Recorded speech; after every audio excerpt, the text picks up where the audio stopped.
Moderation helps everyone. Choose who can. Oh, moderation helps everyone feel safe. Build a positive whatever. Close. Here we are. Let's see if anybody's here. It's going to be a lonely night, I guess. All right. Close this. Go to YouTube. Hey, we got somebody that made it over. Let's see here. How do I do this? Switch account. YouTube Studio. I don't want YouTube Studio. I want to go here. To Much Handyman. Are we live? There he is. We are finally in a safe space. Free at last. Woo! Okay. Knock this down to 144. We're muted there. I can see everybody here. How many are going to join us? Hammer that like button. Let's see if we can get, it'd be nice if we get about 50 people in here, but if not, beer time. Beer time. Crack 'em. Oh, let's move this bike out of the way. Oh.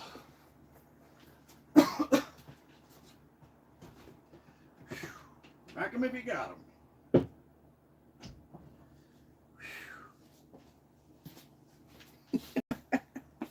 That thumbnail's kind of funny. All right, 24 of y'all's in here. We are not in a safe space. I think if we're on Too Much Handyman, I think we're in a safe space. Anything goes. Questions. I do gotta, keep it somewhat civil, as all these accounts are somewhat linked.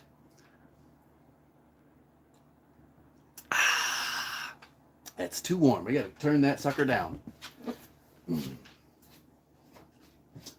Turn this sucker down. I like to chew ice in my beer.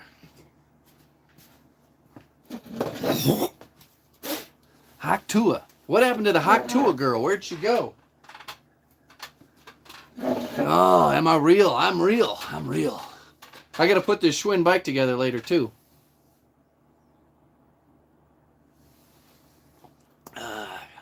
Let's roll. We can keep business questions going. Haktua did a rug pull on the dang crypto thing and vanished for 2 weeks. She hasn't been seen in 2 weeks. Oh, yeah. They're trying to sue the whole thing. Yeah, so I watched CoffeeZilla when he was in her, I don't know, Twitter sphere thing. She's back, lawyered up. I haven't been on Twitter in a couple hours. These days, Corey Reynolds, what's the furthest you drive for a job these days? Not very far at all. 5-10 minutes. All right, maybe.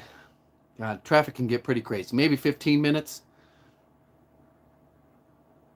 What'd she post today? Slot surfer. That's a pretty funny name. What a world we live in. Haktua. And the next thing you know, I think she's probably got several million now. I need a koozie. Make a koozie out of that rag. Just have to drink it faster. What?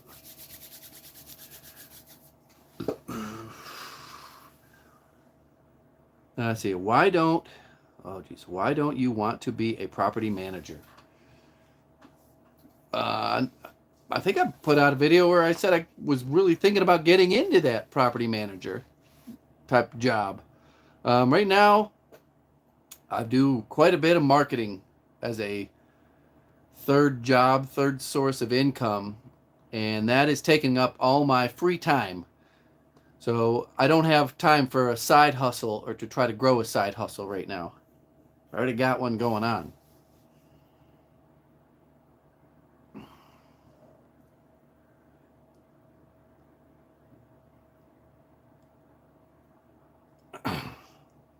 You guys are cracking some good ones in there.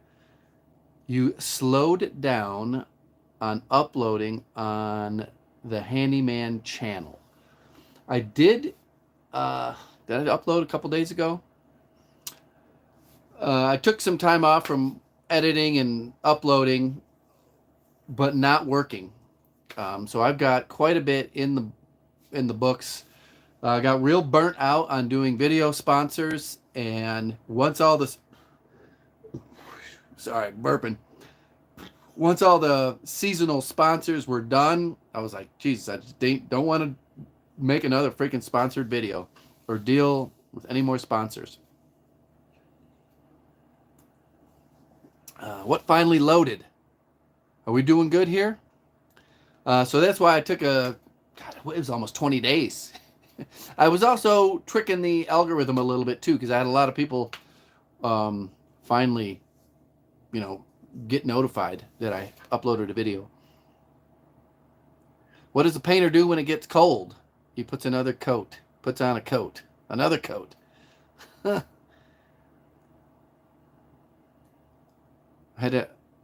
this another person thinking I'm a hologram? It's getting a little bit nippy in here. I got the mini split cranking behind us.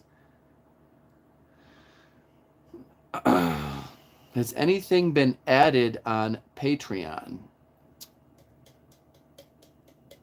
Not in a minute. I've got some other things saved that I just gotta make the time to edit and put on there. They're one of these other jobs that I have recorded. I may put it on Patreon only. It'll make sense when you see it. Slot Surfer. Handyman usually puts a lot of videos out right before Christmas. I did. It used to. This year, it was very interesting.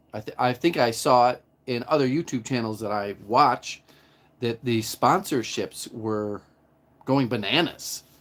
So every video had 1 to 2 sponsors in it, and that's multiple contracts, multiple back and forths, working 24 hours a day. And like I said, as soon as I got through all of them, I took a break from editing and making, talking in my car. What's the chest rig you were using in the video where you were camping? The Glock holster. That is from Gunslingers Inc. I had it custom made for the light, Streamlight, Surefire light that goes on, I believe it's a Glock 20. It's a 10 millimeter. And when I'm out in the woods, I have it on me. Even in national parks. It scares the shit out of people. It's so funny. I don't mess around with grizzly bears.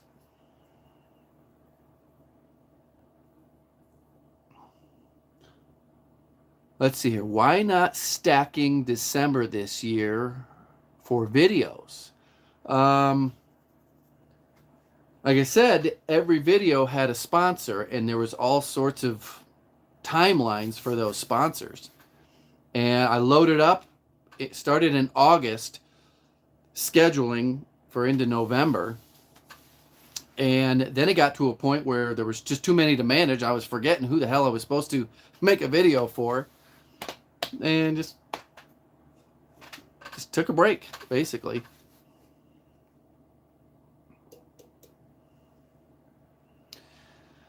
So, do you ever have a problem with one of those mini splits you've put in switching into heat mode? Surprisingly, no. I knock on some wood. They've all gone perfect, according to plan. I know my luck will run out. There's just no way that you just keep putting these in, and every single time there's no leak. Even if it's not an installation error, it could be a manufacturing error type thing or error problem.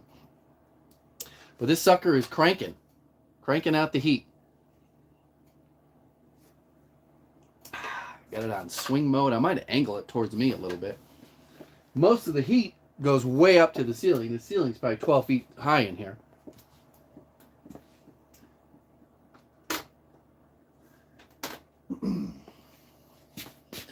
But it's, I'm being a little bit of a sissy. It's 69 degrees in here because I got the nest on the wall there that runs the big furnace up there. So basically right here is 69 degrees on that wall.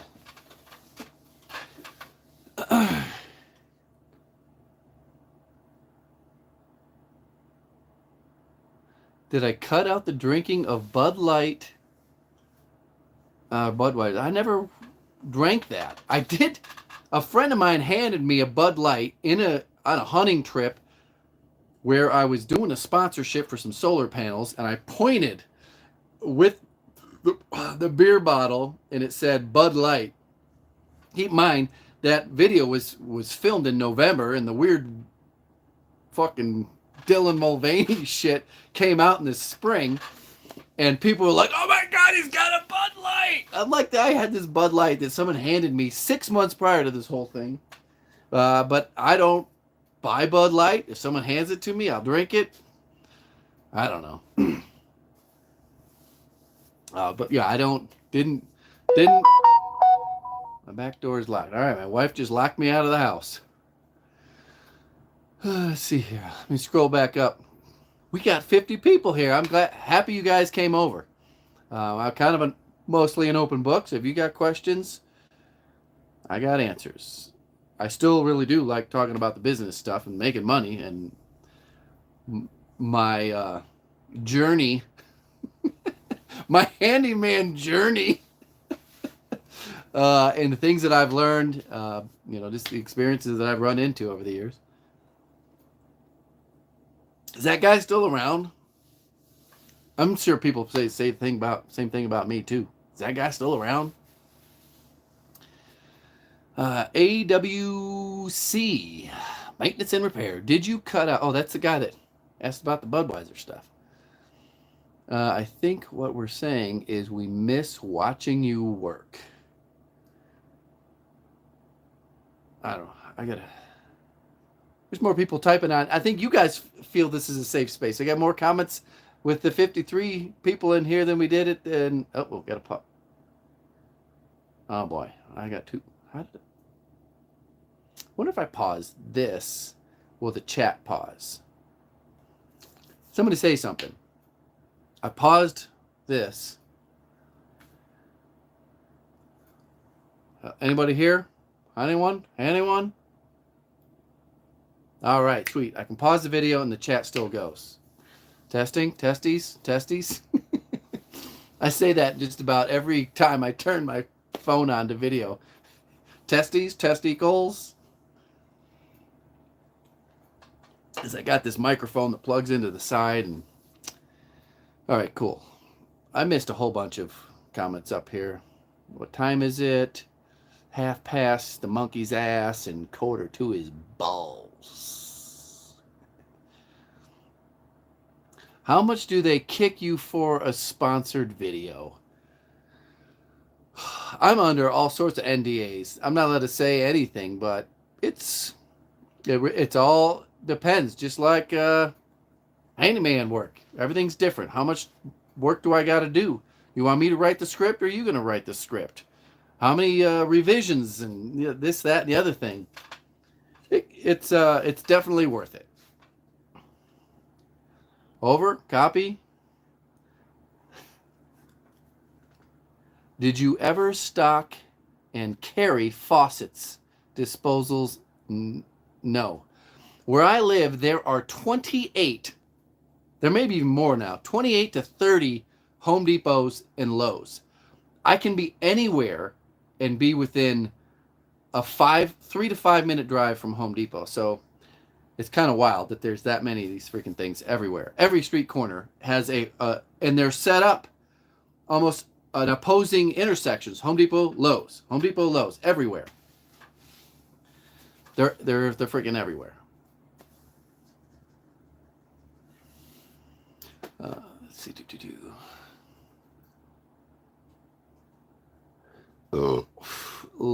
let Brian do it. Ask, did you ever finish working on your trailer? Sad to say, no.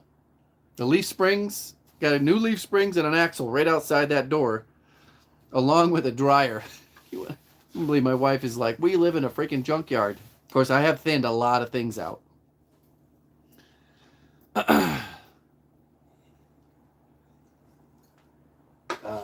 Yeah.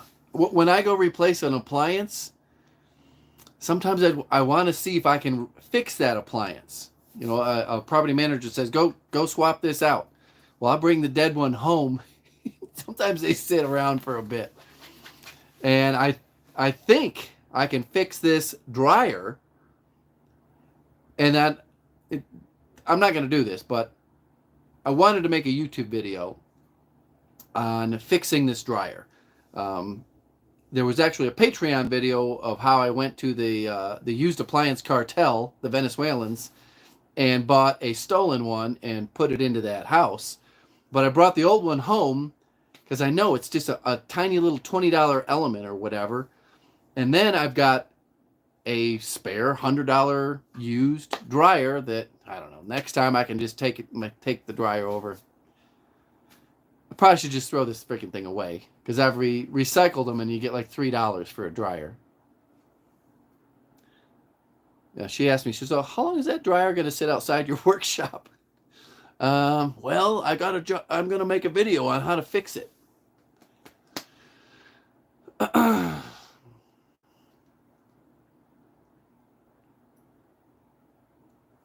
Give us a hypothetical story about your friend's sponsored video. Hypothetically, I could talk your ear off, but I don't want to bore people. I have been working my boots. I had to buy a boot stretcher for some of them fancy boots that were sent out by those, actually all of them. None of them freaking fit well. If you want to freaking torture yourself, go buy some freaking handmade boots. So I bought this, I don't know how this thing didn't shatter in a million pieces, but this boot stretcher, and I'm shoving wood shims in behind it to try to make the toe big enough to fit my foot. I don't know how, I got probably $2,000 in handmade boots that'll freaking cripple you. So I've been trying to get those up and running. I'm thinking about making a video on all that shit. The one good contact I had at Nick's, he left, went and started his own business. So I'm really not tied to these guys at all. The handmade boot guys. Let's see here. You recently got a 3D printer. You're loving how I can enhance and modify my tools with it. You should get one, handyman. Well, I've got one. And are you a freaking CAD designer? Because I don't even know what the hell. I was going through this whole YouTube tutorial on how to be a freaking CAD designer for 3D printing. And it's a pain in the ass. It's some serious shit. Because you got to make these certain files. Can't remember what the hell tutorial I was going through. But it was a 30-day tutorial. I got to like day 5. I was making little pieces of Lego. Like actually designing the Lego and all that stuff. But if you are good at CAD design and can make the files that the 3D printer can print, it's a pretty cool tool. I need to get back into that. But GearCat, are you designing or are you finding files somewhere else and using the other files? All right. Oh, so he's kind of mostly taking free stuff. Got it. Yeah. I printed the sailboat. I printed some freaking toys for my kids, and that's about it. It's sitting in my basement right now.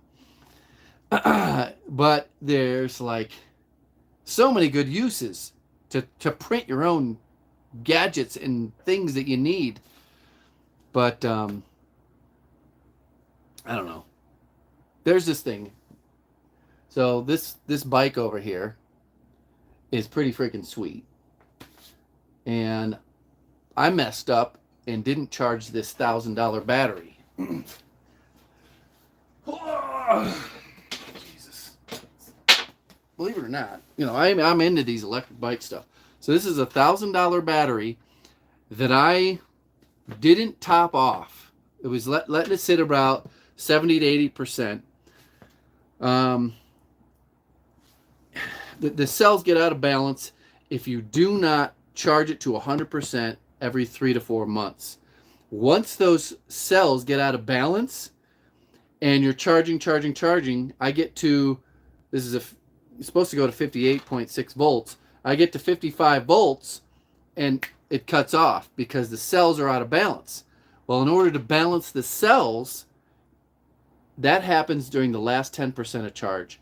And if you guys have any of these lithium batteries, whether it's a power station or an electric bike, you better charge it to 100% every 3 to 4 months. But anyways, how does this relate to 3D printing?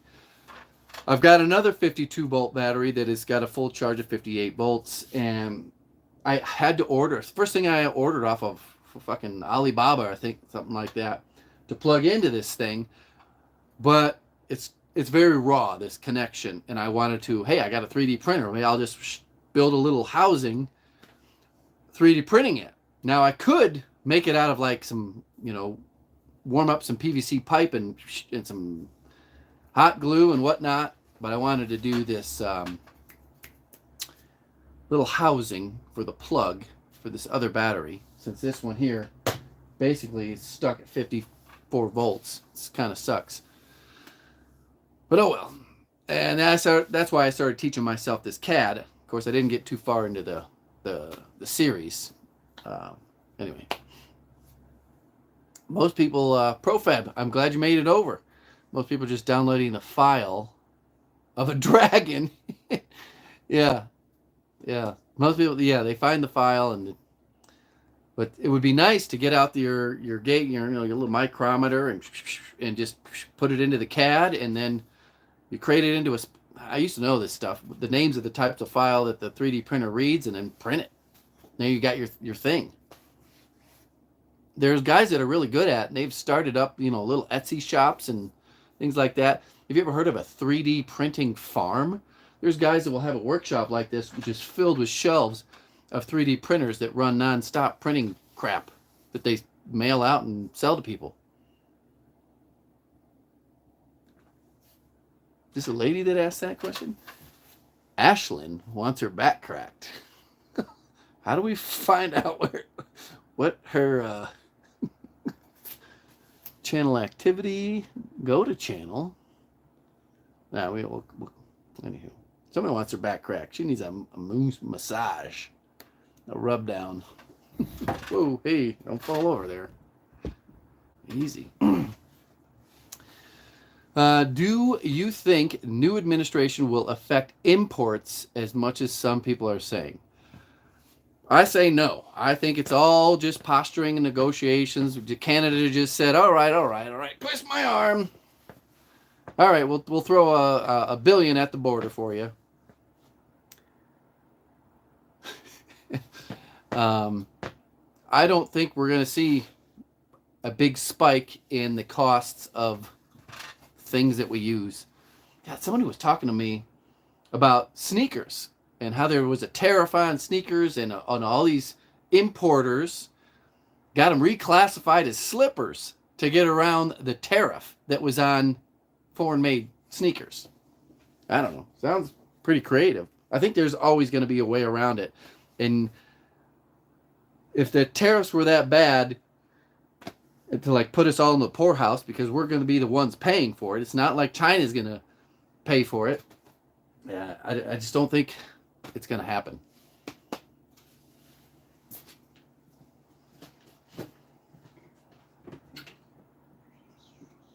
Why is this fucker not going down? I need to suck a bunch of ice in this thing.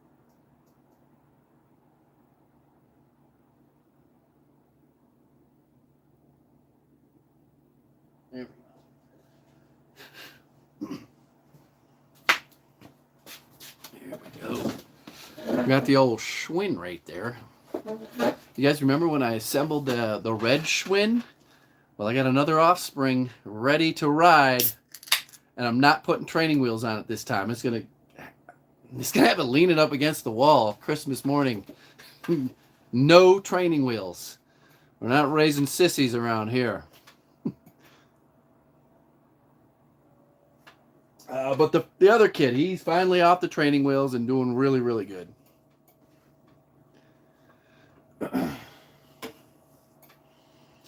Do you think, oh yeah, here we go. If only you knew, who's that girl that needs her back cracked?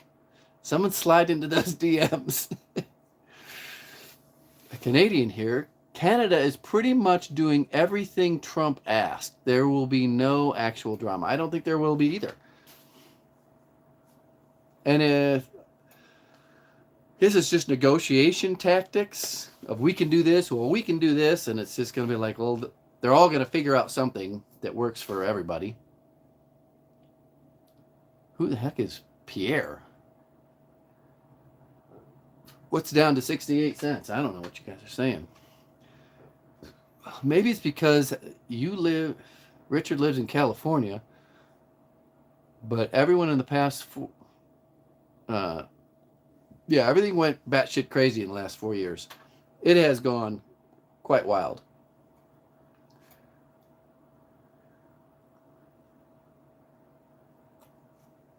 What's the name of the super secret third channel? Well, it wouldn't be a super secret third channel if I told you what it was. And I haven't uploaded on there since May. But I do have, what do I have? I got 2023's hunting season still in folders ready to be edited. I gotta get enough activity on there to stay monetized so I can write off all my hunting trips. You know, if you guys are in business, start up some sort of social media channel, and you can write off a lot for marketing and advertising. How are you going to borrow that bike if there aren't any training wheels? I have ridden the other one, and it's about ready to collapse under my weight. I don't know who the hell Pierre is. Is Pierre another Canadian politician? I think we should change the subject.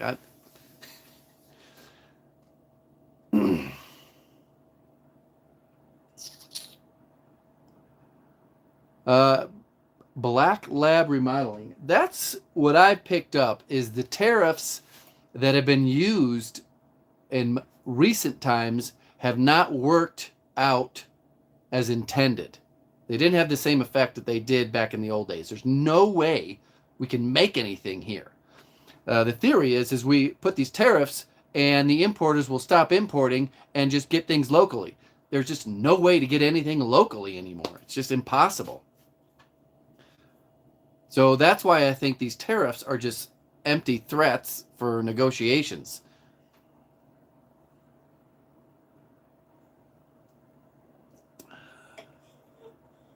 Oh, your Canadian dollar's down to 68 cents?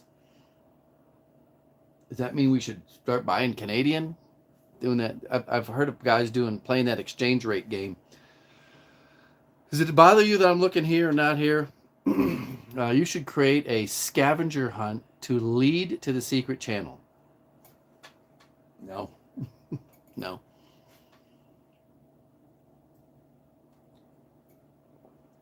There we go. I see what you're doing there, Remo Daz. Thanks for following. Stack up on your maple syrup. What was the other one? Like, your avocados and your sriracha from Mexico are going to go through the roof. That didn't. I don't know. I try. I'm more focused on my local politics because it is real messed up. The local politics is what affects me more than the federal level. Unless that border czar can get things into, get 40,000 of them out of here. You're subscribed to the super secret third YouTube channel and still can't find it?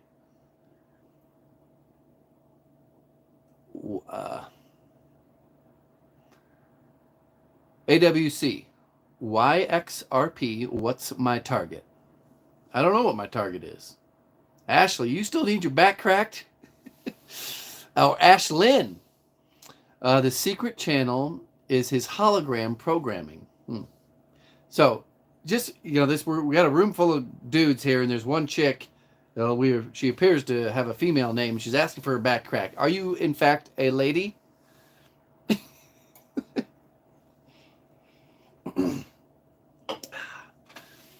There are a whole bunch of.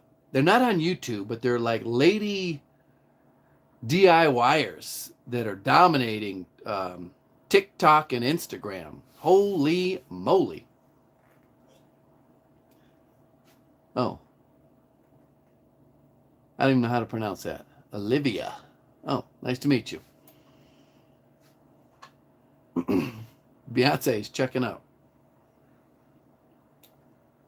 Just hanging with the guys tonight, or what? The midget girl is pretty cool. I don't know what that is.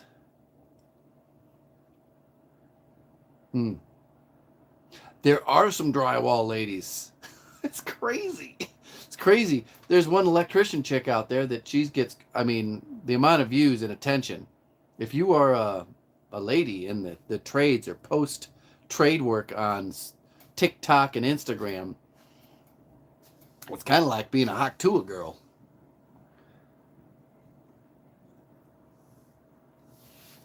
DOGE will save the day. Who knows? I'm expecting the worst. I'm expecting the stock market to flatline for years. Johnny DIY piped up pretty quick. Oh yeah, the drywall girls. Oh boy. I'm not a foot guy, so I don't know what that would do for me. What was your name again? I'm bad with names. Evelyn. I don't know. She told us her name. Apparently she paints with her bare feet. Do you have social media? Do you want people to follow you? Probably she's the guy. It is fun. It is good comedy relief. Olivia. Am I saying it right? You know what's weird? Is my eyes. Holy cow. My son got a splinter today, and I had to get a freaking magnifying glass. And he still has a splinter. I used to, literally 2 years ago, I could get this close to something and see it like real good. I'm one of these guys now, trying to find the focus. Sucks getting old. Anybody else one of those guys? I don't know why I've said that. But it's probably because I'm leaning in, trying to read your words. Drywall shorty? Is that another one?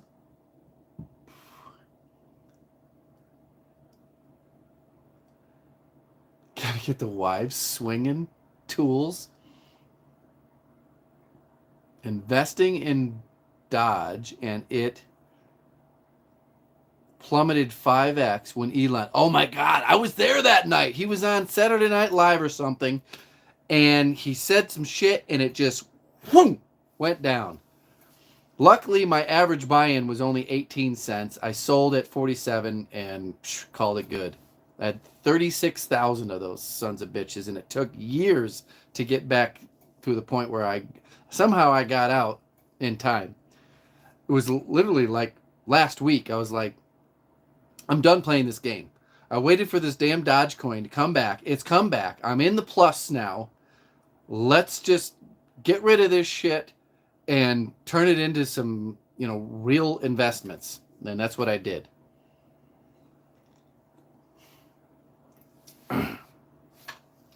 Yeah, so I sold 36 Dodge coins. They were 18 cents average buy-in, but it was much higher. And somehow there was some guy, what is his name? Some old YouTuber posted something on Twitter, and he went in when it went down to like 8 cents, and it brought my average buy-in from like 40 cents down to 18 cents. But I made some money and converted it into a safer Much safer investment. Your close-up vision just went this year. How old are you, Corey Reynolds? You are not still holding on to AMC. the freaking AMC movie theater stuff. So right now, I don't have much in cryptocurrency. I still have some Ethereum, and I was up pretty good, and I'm guessing I'm back down now. I haven't really been tracking it. It went straight down. Will I gamble again at the bottom, or what I perceive to be the bottom? Probably. God, do you remember that AMC shit? What else did they do? GameStop? GameStop was another one. Corey Reynolds. So we are the same age. Of course, I turned 48 in 2 days. But yeah, 47-ish, late 46, definitely in the last 6 months. Like even reading the fine print on a medicine bottle, it's like, God damn, this is like not good. You have a cunt hair of Bitcoin. Oh, that's funny. I had a cut hair of Bitcoin and sold it at $47 in January. But it was enough to, because I had a good trade in. I talked about it earlier in the other live stream. It was enough to buy a pickup truck with. A damn expensive pickup truck. I think you can get that same pickup truck. Actually, it's only about, I bought it for, I can't remember, 94 grand. It's probably down to 92,000 right now with all the discounts they're doing for 2024 models.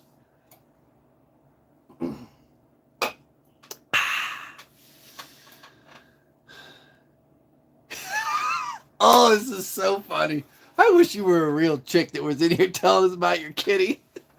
You're barefoot. Who are you? Are you one of the regulars? Oh, Jesus. The total cost of the truck after taxes and all that other shit was well over 100 grand. My trade-in was $30,000. Did I tell you the story of how oh my God, my red truck, you know, the big lifted monster truck, was literally, I have not done any sort of lift, wide tires or nothing on the new truck. It's around 120,000 miles. Keep in mind, I had bigger, oversized, offset tires. The front wheel hubs started going. Then the transmission went. I paid $7,500 for a new transmission. That transmission didn't freaking work out well, and I was having some weird shifting issues. So I freaking cleaned the truck out. It had 125,000 miles. 2016 Ram 2500 Mega Cab. Had the Laramie, but it had the interior that looked like a limited Longhorn. Cleaned this thing up. Spit shined. Previously, I had paint correction and ceramic coating done on it. I mean, I had this thing shine. I walked in, or pulled into the dealership, and I was hoping to get $20,000 for my trade-in. I had the new truck already picked out because I had been scouring their website, every website that sold trucks. And it was a 2024 limited Longhorn Mega Cab.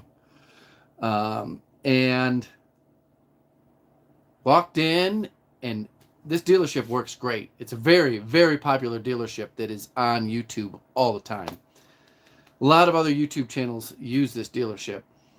And he came back, and because I had already had sold the Bitcoin, moved the money around, ready to go to the bank to get a cashier's check.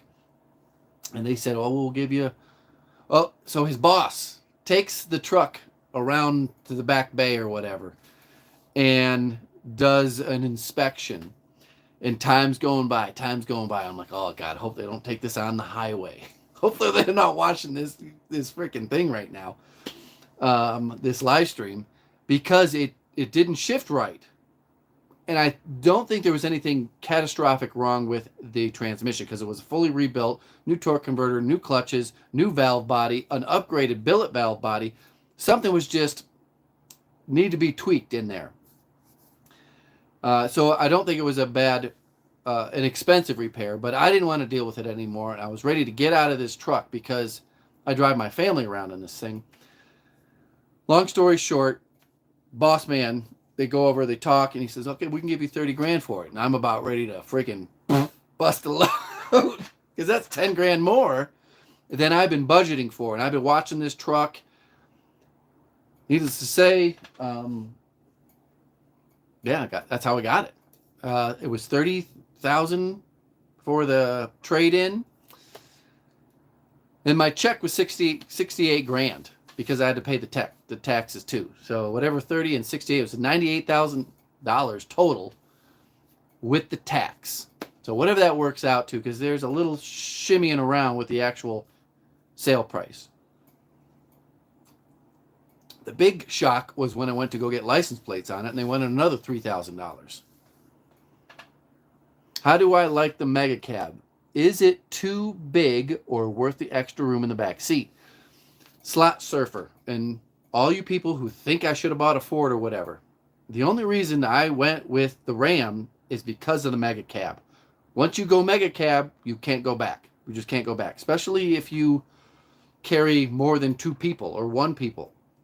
So it's like having a freaking couch in the back of your back seat that reclines. I swear they should have kick-up feet to have full recliners back there. You can probably, I've stacked like everybody's rifle behind the seat, plus whatever, and taken 1, 2, 3, 4, 5 guys can travel on a hunting trip. And the room behind the back seat is amazing. It's just huge, especially when you got kids. They love it, and I use the extra room all the time.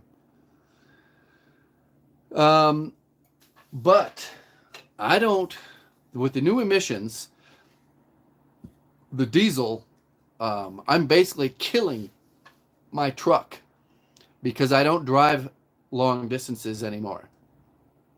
So even just using the remote start to warm the truck up before I take the kids to school is just packing my, whatever, the freaking emissions system, the EGR, the diesel particulate filter, just packed full of soot. And I'm thinking, I thought about getting a gas car to take the kids to school, but then I don't know.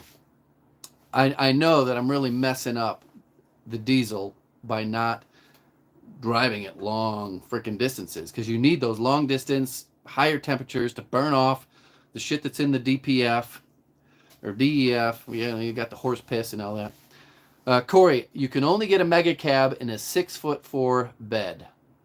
If it came in an 8-foot bed, then I'd love it even more.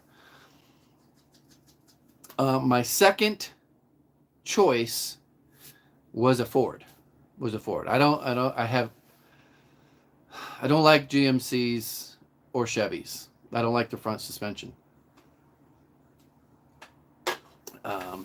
Pretty much that's it. I don't like independent front suspension on a heavy duty truck. I would have ripped that fricker off. I can rip those fucking A-arms right off many times in the past. Rich people problems. Is it? I don't know.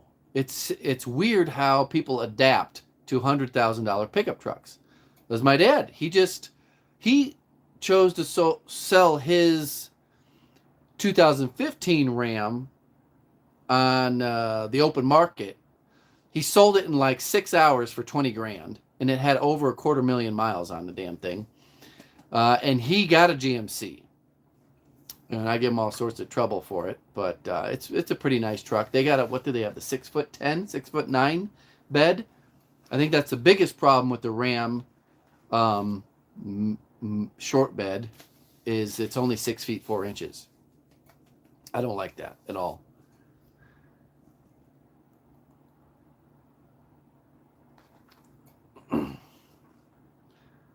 place in Texas used to make custom 8-foot mega cabs. Yeah, I've seen it. It's called like Long Bed My Truck or something like that. Thought there was one out of Utah that did Long Bed My Truck, where they put a long bed on the mega cabs. You'd like to see the EPA get axed. I don't know if I really want them to go fully away. Will you be putting that bike together on the stream? I should be. I should be putting the Schwinn together. You guys remember when I messed up the stickers on the red one? So this is the exact same bike. I think it was 2 years ago I live streamed assembling my oldest son's Schwinn. But we're just getting into this. We're just getting into this. Whatever, Ashlyn, Avelyn. I keep forgetting your name.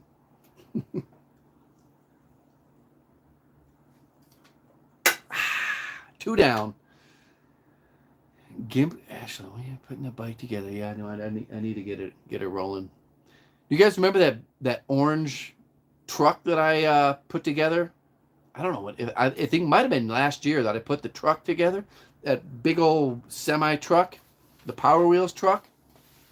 That thing's got hundreds of miles on it. You would not believe that cheap Chinese Power Wheels for $350 has hundreds of miles on it. Kind of crazy. Both kids drive the wheels off that. Let's see here. Gimp, gladly. I found myself partial to Chevys. All the 350s I drove for work had death wobble. Ha! I know a thing or two about that death wobble. Going back to 05.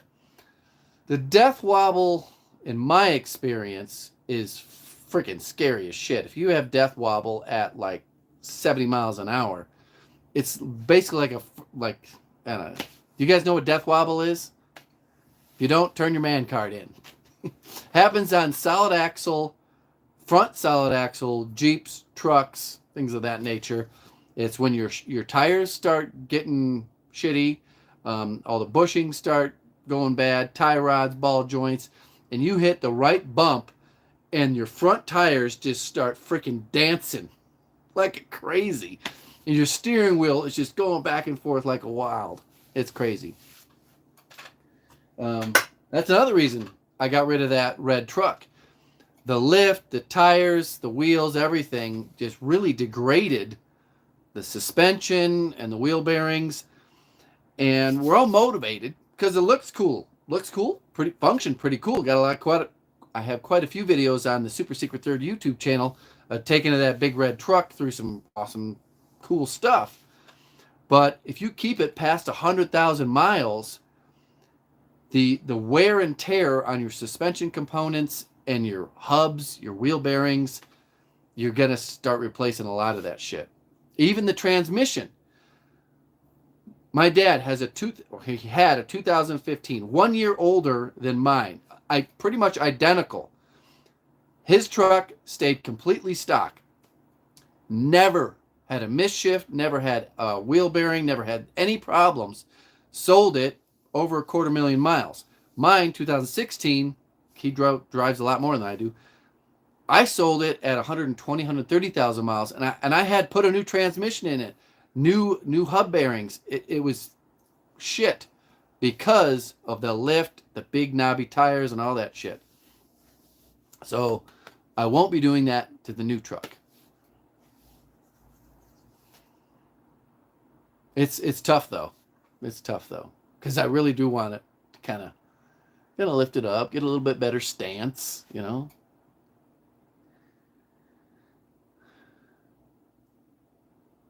What's going on here? Oh my God, this stool is not very cushiony. What was I going to try? Johnny, what are you talking about? I was going to try to get new what? New what? So my dad actually sold his, and he did get a Denali. It's basically a Denali 2025. That's why you take the trailer. I don't know what. Olivia still flirting. It's like Olivia, but with an A. Olivia. Show her my A face. Oh yeah, you said kids were gonna go crazy. Oh, the Power Wheels. Yeah, I'm going back. Oh, they freaking love that thing. It's got high speed, and they have a whole track. I have to cut them off because they start wearing tracks in the yard and let the grass grow back. The Power Wheels dream was the best. That was, I think it was a year ago, almost to the day. Can't they drive the Power Wheels to school? They cannot. It's they're in like preschool and kindergarten. Fourth channel now. My grandpa always drove a Ram. Said it was what construction foremans drove. That's interesting. AWC maintenance. The death wobble happens on a Harley. When your weight's too far back. Oh, you got too light of a front end. Olivia. Power Wheels stream was legendary. I don't remember much of it. It probably was. It's still up on Patreon. Why did you delete the Venezuelan comment? I didn't delete anything. I don't know. We can talk all you want about Venezuelans. They're in my kids' kindergarten class now.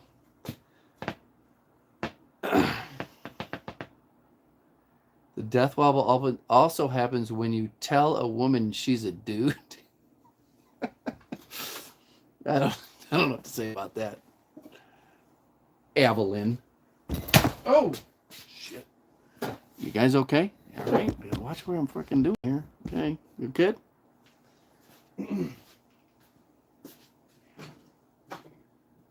Evelyn?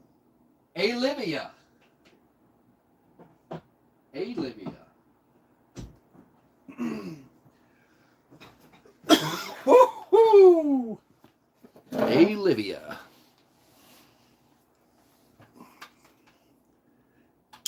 Yeah, there's no way Olivia's a real lady. Why would you be in here on a Saturday night hanging out with a bunch of dudes talking about death wobble?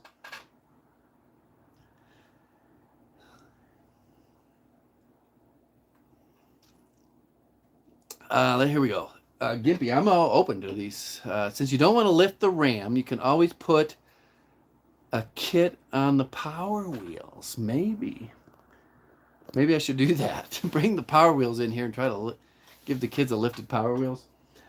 I'm thinking of just going a little bit more aggressive. I'm probably gonna when the factory tires wear out, go with Falcon Wild Peak 3s, 2s, and a little bit larger because factory tires are 32.5 inches. So I'll go with a full 33-inch tire, maybe slightly wider, give it a little bit of a stance, but without, having to replace the transmission at 120,000 miles because you got too big of tires.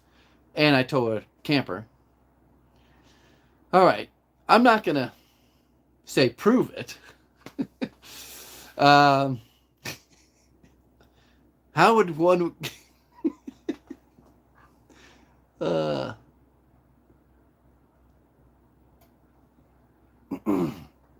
right.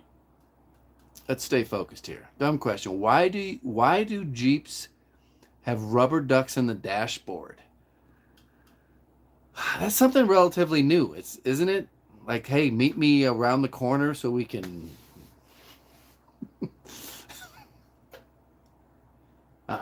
just kicked down. I got that cooled way down. I hate drinking warm beer. It is a weird Jeep thing. The Wild Peak ATW4 just dropped. Jesus, just dropped now. So it'll definitely be in the fours because I've only got 12,000. God, I've driven 12,000 miles in less than a year. I did take the Texas trip last year. I'm not. You know what's crazy? Not even going hog hunting this year. Just focusing on financial security.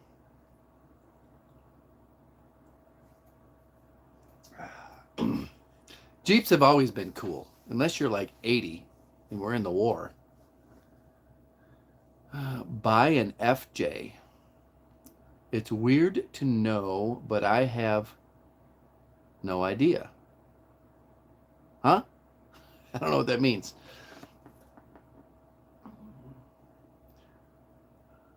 Yes, I got those and love them. The Falcon.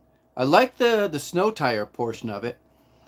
Um, I'm actually thinking about going on a crazy adventure. I filmed the first part of this adventure in June for my Super Secret Third YouTube channel, and it's now almost January, and I got to revisit this same area, and I've got two sets of tire chains.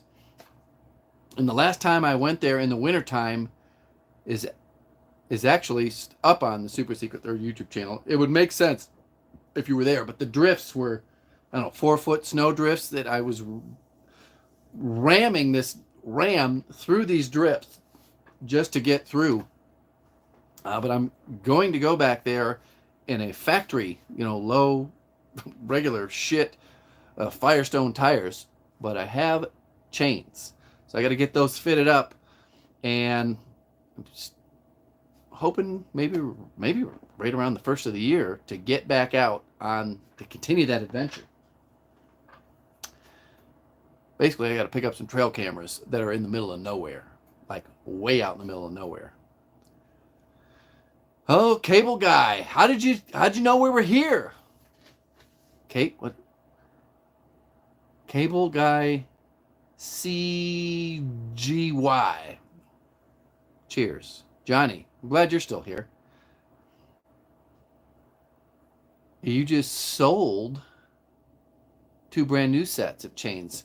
So I've got chains for basically 33s, and I got chains for 35/37s, 1250s for the 35/37. So I think I actually kept more sirens going off.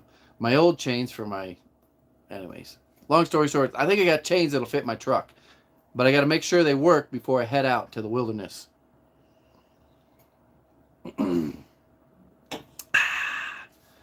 Pretty quiet too. Surprising. What's quiet? Is that lady still here? She finally get bored of us. Ashlyn. Hey, Rem O. I don't know what your guys' real names, but I remember that name, Remodzaz. He's sliding in. Get her IG. We can't PM, we can't private message here. So maybe put it out there. And you have to be a single lady, right? Olivia, you can't be here, with your man. Of course you could be. What's weird is the amount of women who buy this hat is like all of them. Maybe 8 out of every 10 sales of this hat is ordered by a woman. Very interesting. Very interesting. Oh, this is getting deep. It's getting deep. Can you maybe tell us what your Instagram is? Do I mail these out? No. They're stitched in a couple different print shops around the country, and they are shipped from the actual print shop. They love the cock.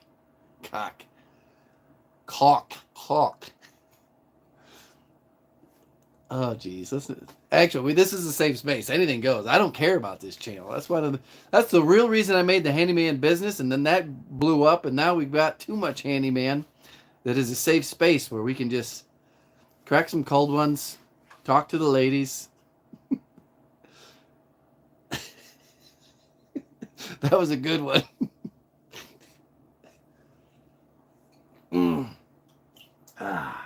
What time is it? Holy cow, it got late. Do anybody want to... I think we're all waiting patiently. We're all glued to the screen to see what her handle is.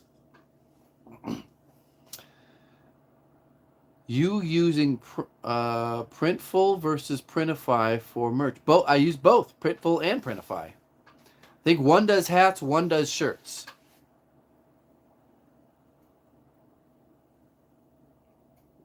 I think you scared her off, boys. Anywho. I'm sure my DIY adventures is snoring away right about now. We still have 63 people. Thanks for coming over.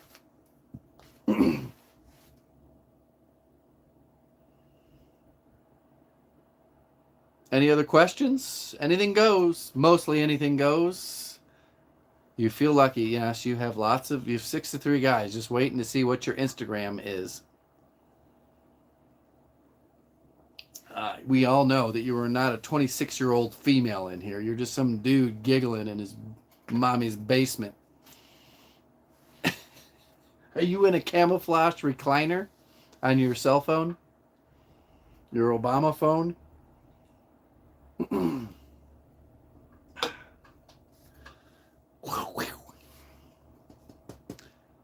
right. She's getting too much attention. Unless she posts up an IG and someone can verify, she's going to get bounced. Focus on putting this Schwinn together. Does your come and take it caulk gun shirt scare the lobes? I'm guessing he said libs. You know what's weird is I won't wear it. Won't wear it to Home Depot or Lowe's because I know that it will. They're like, oh my God, are you a MAGA? I'm like, it's just a caulk gun. Come on.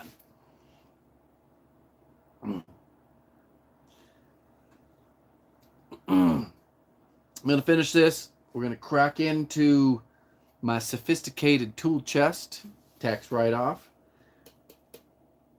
Oh, I was going to ask you guys. I need a new miter saw, compound sliding miter saw, and I need one of those robotic ones that can go up tight to a wall. What do you guys suggest? I believe it's a Bosch that's got some weird-ass freaking arms that go in and out like this, and there's another one that's got rails that go out forward. But I think the Bosch has a couple different models. They range from $550 to $650, and I need to buy it by the end of the year, or at least have it ordered. Let's see here, Johnny. Yeah, open up the box. Cable guy, handy. You into 3D printing? Oh, we all talked about 3D printing earlier. Oh, we talked a lot about it. I have a 3D printer. I suck at designing, or I can make like a Lego. That's about it. And some other guy said it's about finding the free files and just printing those. I'd like to be able to design it and print it. How do you deal with the ice or snowy conditions for work? Lots of downtime in your area? No. In fact, if I choose to, I have quite a few outdoor projects to do this winter, and I think I'm going to force myself to do them just so that I don't turn into a bitch and lose my edge and stay tough. Different things, covered patios, fences again. I don't think I'm going to do much landscaping. I do not have an Instagram because I am not into social media, but I want to. But if you want to be mean and kick me, go ahead. I'm just here because I want to be. All right. Well, I don't know. This is probably wildly. I mean, how does a 26-year-old woman find her way into the Too Much Handyman? We'll just go with it for now. I'm not a mean person. I don't kick anybody out. Don't laugh at me, but I have gone through DeWalt in Milwaukee, and I go with the mini Ryobi that has a laser and a slider. So he's talking about compound sliding miter saw. I don't have a problem with Ryobi. They're super fun to make fun of. You don't understand how many memes I have saved to post on my Instagram about Ryobi, but I keep thinking I'm going to lose sponsors. I'm going to lose sponsors if I post this. This is for a workshop, so weight doesn't matter. I'm thinking 10 or 12 inch freaking compound sliding miter saw that can go close to that back wall. Right now I've got this little shit Cobalt there. I've got the Evolution or whatever there. I think I may have thrown out the Rigid the last time I went to the dump. So the weight and the size doesn't matter. It's how close it can get to the back wall. Because that's the problem with a lot of these sliders, that they've got these rails that go deep.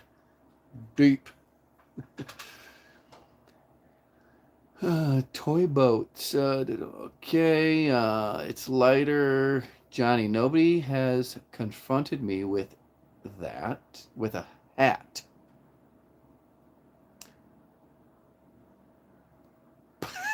Just busting your balls. Let's see here. I'm out, boys. All right, Slot Surfer. Thanks for hanging out and contributing. Cheers.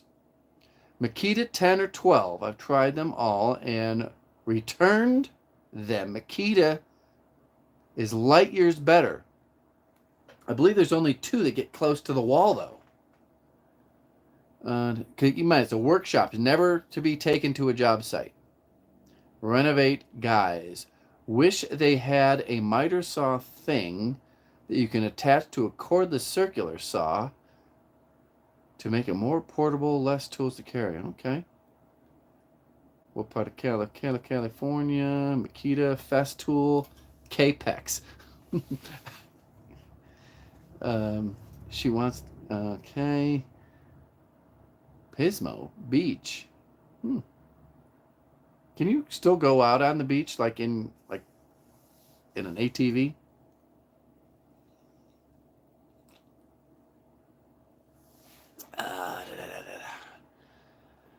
Your favorite portable is the Cobalt. Yeah, that's what I actually stuck that in there because I have a fine tooth chopper and I haven't replaced it yet. Fine tooth blade. Makita is okay. Makita has one that butts up to the wall. I'll have to check that out. What's the infestation? Venezuelans have overwhelmed all the Home Depots. And I won't even take my kids there anymore. It's just not safe.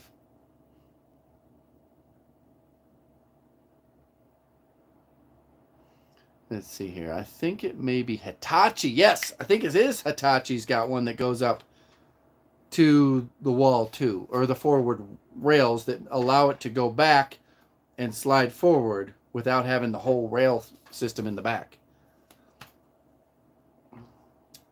Yeah, you guys that aren't dealing with Venezuelans, you have no idea how lucky you have it.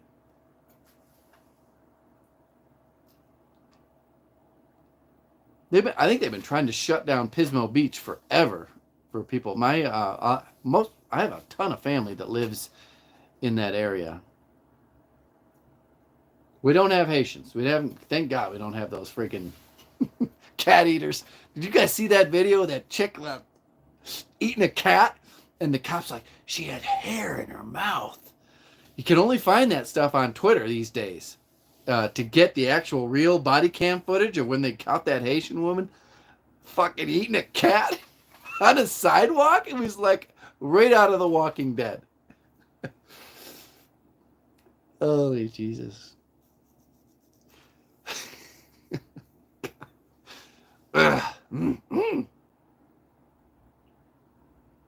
So the finished carpentry guy, he's got a lot of tools.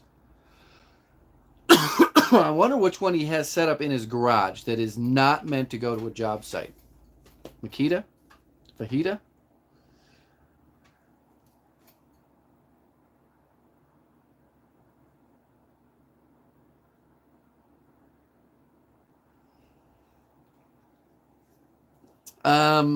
Cable guy. Wah, wah, wah. I don't think that one was all that funny.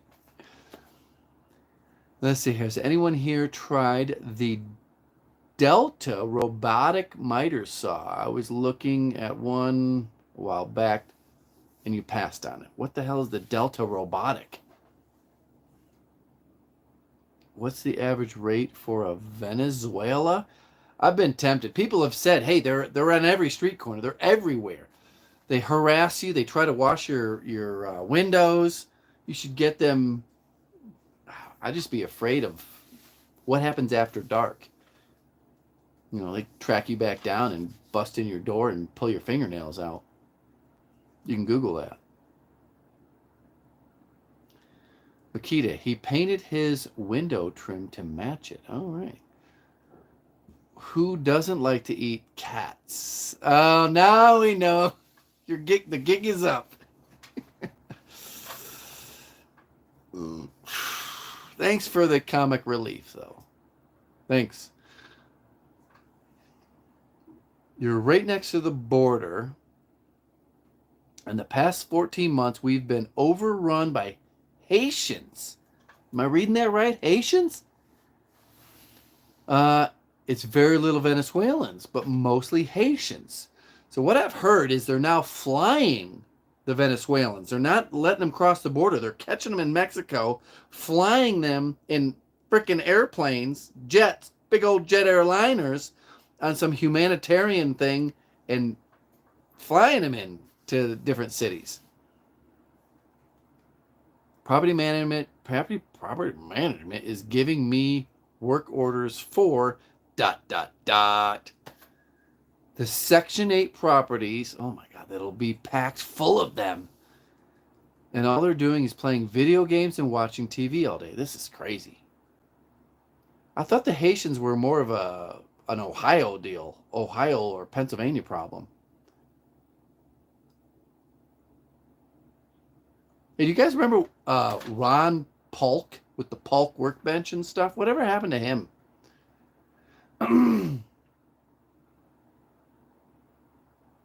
Section 8, Spence put a fest tool. Ha ha ha, Ash. I like what you did there. Is YouTube still paying pretty good? Enough to make a living? That's a relative term. If you were to go off of YouTube views only, I think I had 6 million views. Ad revenue is trending down. Sponsorship revenue is fucking flying like a rocket ship. It's insane. It used to be 80% YouTube, 20% sponsors. It might be 40% YouTube revenue, 60% sponsorships, and still swinging to the sponsorships.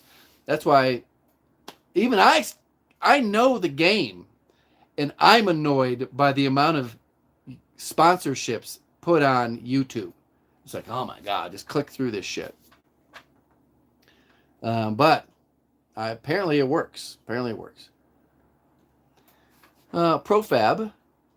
Well, my basketball hoop is assembled, and I'm not sure I'll make it to the unboxing of your bike.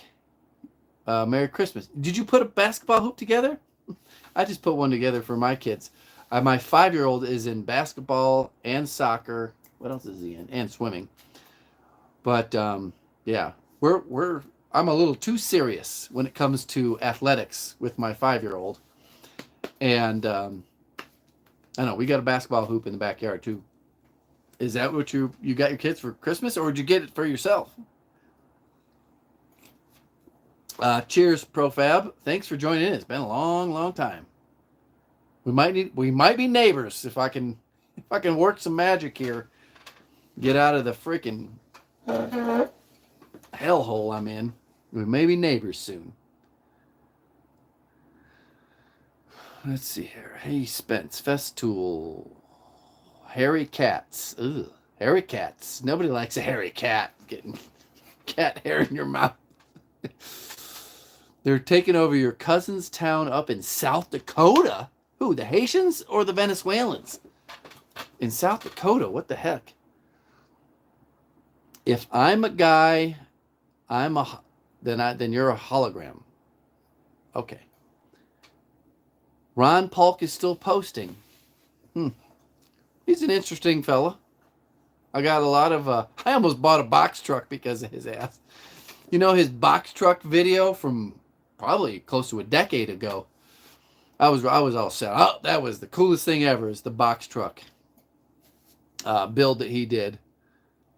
I did not do the box truck. I did the tool trailer.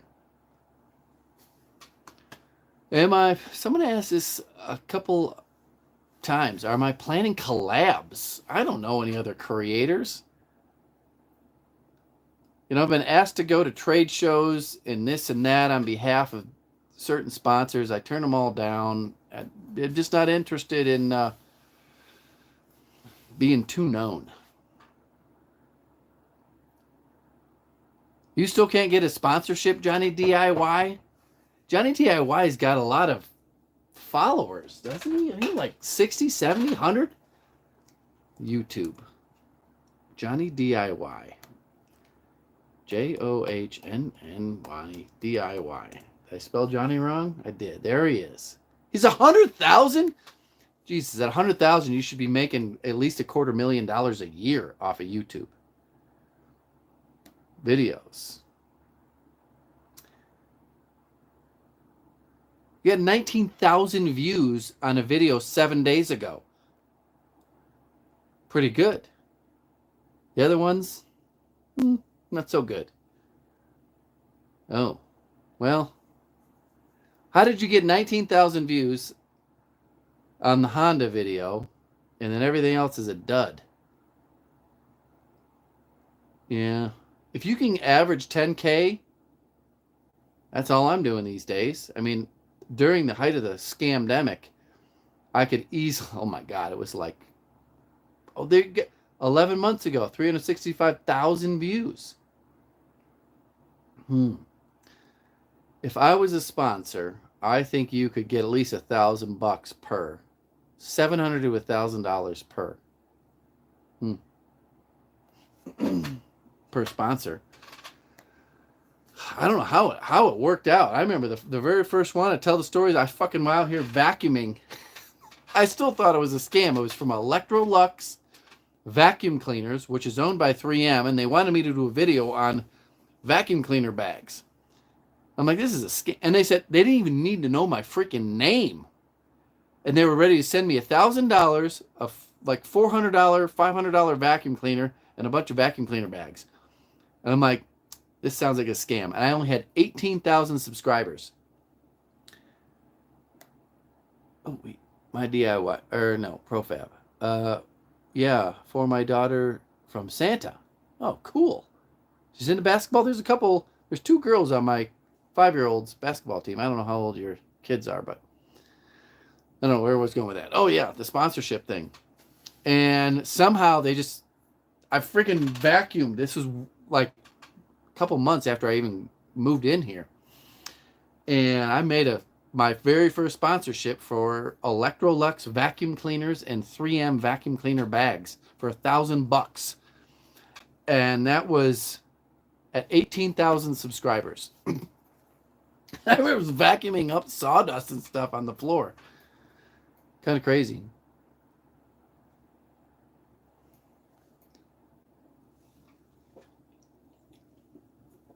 Because you got those views because of clickbait?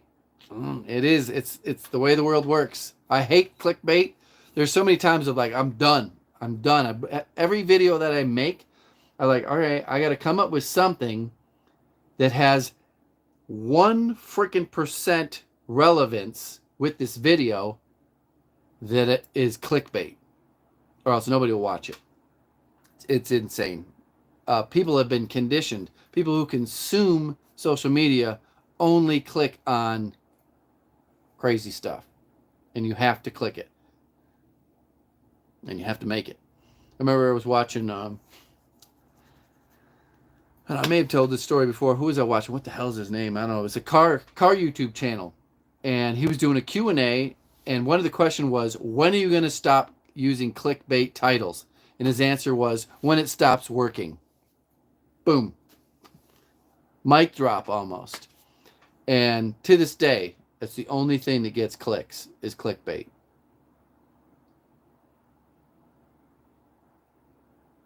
Oh boy, she's getting deep now. She's got her OnlyFans account set up already.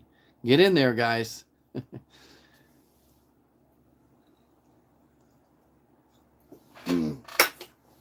So my videos, Johnny DIY, I had a massive fall for sponsorships.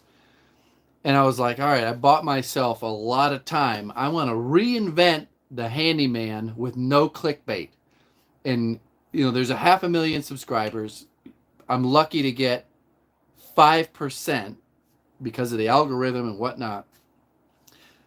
How can I grow the channel with people who just want to watch authentic videos? And I've done that several years in a row, and I've dabbled with it, and views just plummet. Nobody wants to watch a video that doesn't have a clickbait title. They'll watch a video, a substantial amount, if it has a clickbait title. You change that title, nobody even click on it. It's very interesting. You can click them in, and they'll watch. But if you can't click them in, then nobody watches. It's just the way the human mind works, I guess. So you have to. You guys are getting a little too serious about this Chicks OnlyFans account. So you got to use clickbait. I've analyzed a lot of content and a lot of channels, and clickbait is the only reason most of them are there. Unless they have a really unique skill set, or, they're gifted in creating a video, which I am not.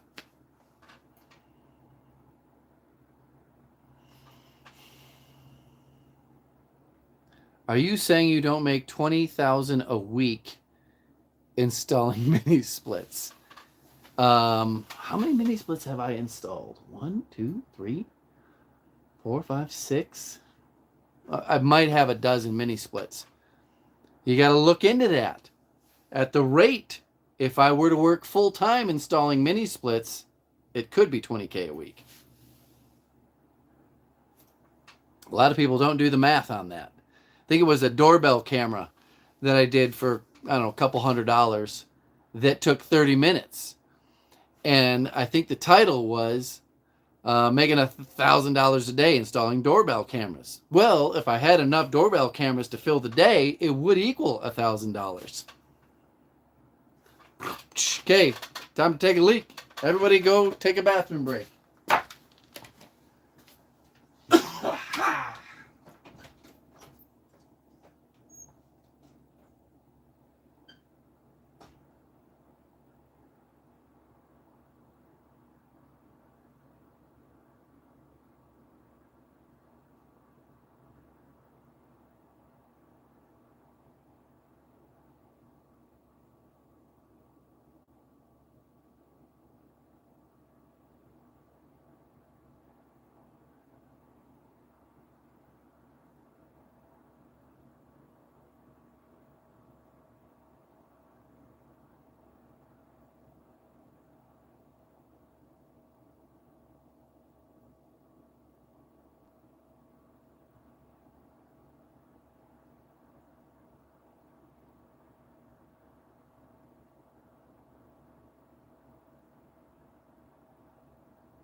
Woo!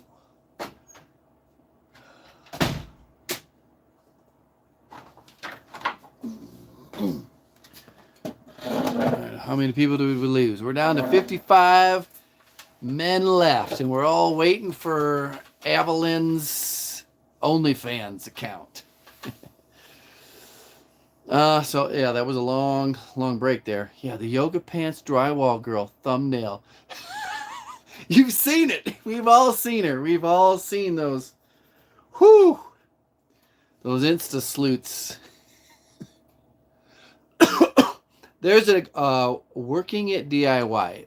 Andrew Camarada, whatever, is the antithesis of clickbait theory. I agree 100%. I watch all of his videos. He doesn't even capitalize. He just like building a road, digging a culvert, or whatever, and it works. I think because he didn't fuck with that clickbait shit at the beginning, and all of his followers are there not for the clickbait but for the actual thing. So if you get baited in as a YouTube creator to using clickbait to get views to make money, your subscriber base turns into people who only click on clickbait and not people who are there to actually see you build a wall, build a cabinet, or tile a bathroom, or this, that, or the other thing. So that was the reasoning behind, maybe I should try to rebuild. An authentic base of people who just want to see the shit built instead of built for this or built for that or drama this. What's interesting is that Camarada guy. How much do you guys watch him and, you know, the people that are associated with him? He had that girlfriend that shaved her head off, and it's just weird. I actually followed her for Samantha for a while, and it came out that he was like abusing her and shit like that. Kind of weird.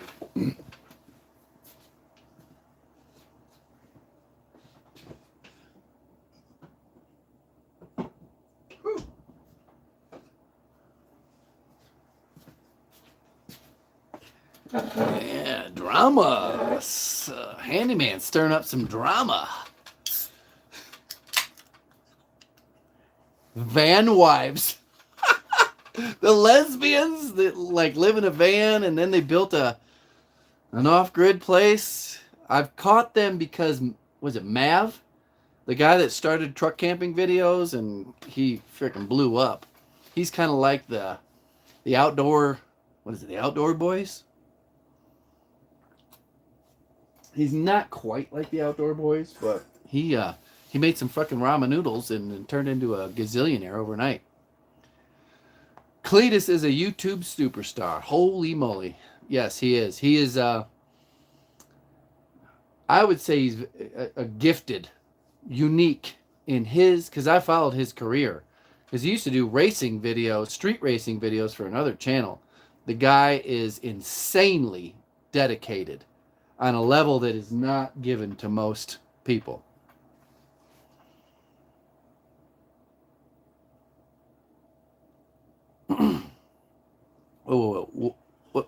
What's up, Gimp? Wow, can't say the name of the guy from Dirty Jobs on YouTube chat for some reason. Mike Rowe? Why not? Why can't you say Mike Rowe's name in the chat here?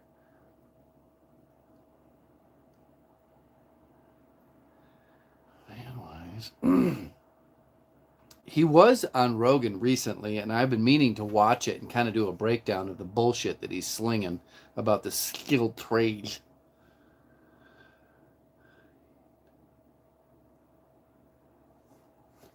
Johnny DIY, you're talking about Andrew Camarado and his whatever, that little girl. I don't know how old he is, but she looked like she was like in high school.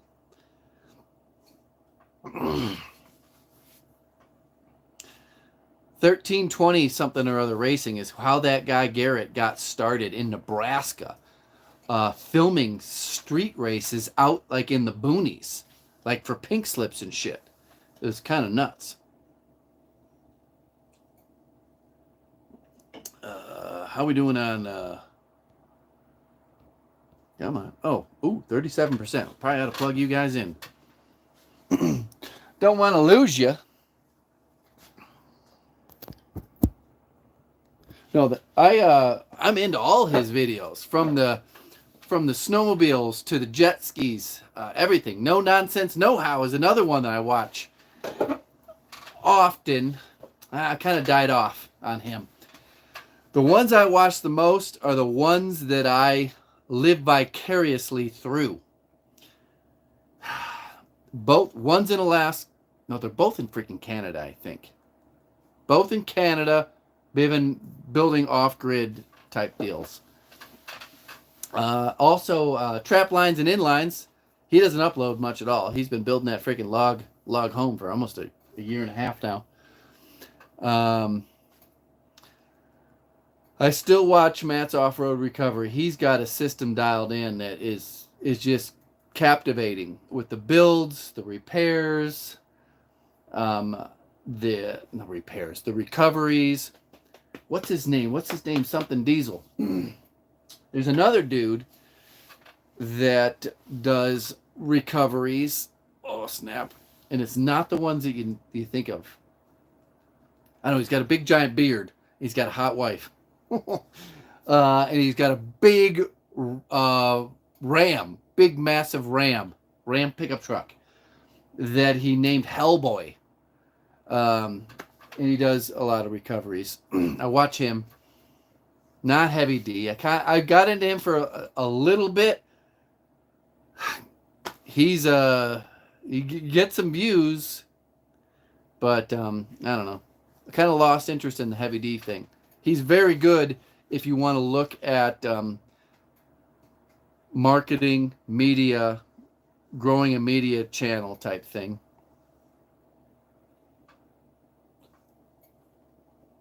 Bleep and Jeep. I've seen quite a few of theirs.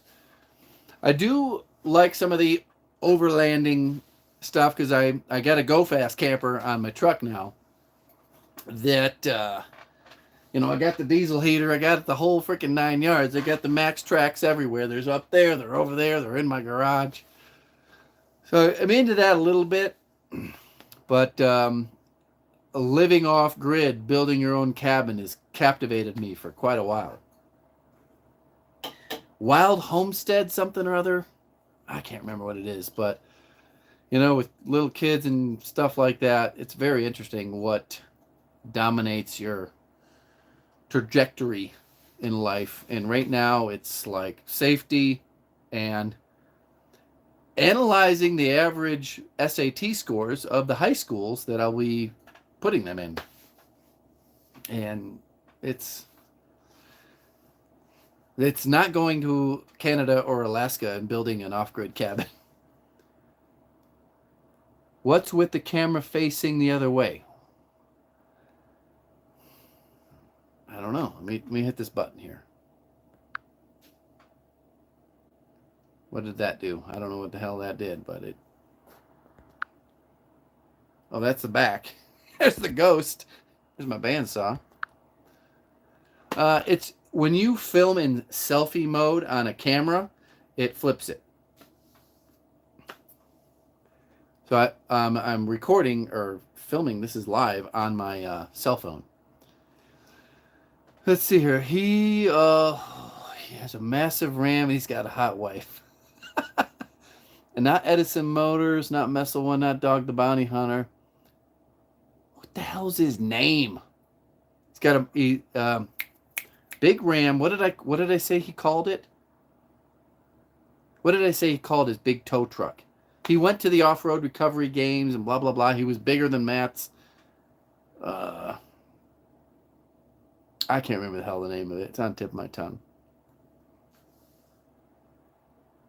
Selfie view can be flipped in settings. Just deal with it. It says Schwinn backwards. It's all right. It really is over there. The cooler and the heavy bag's right there, and the bike's right there.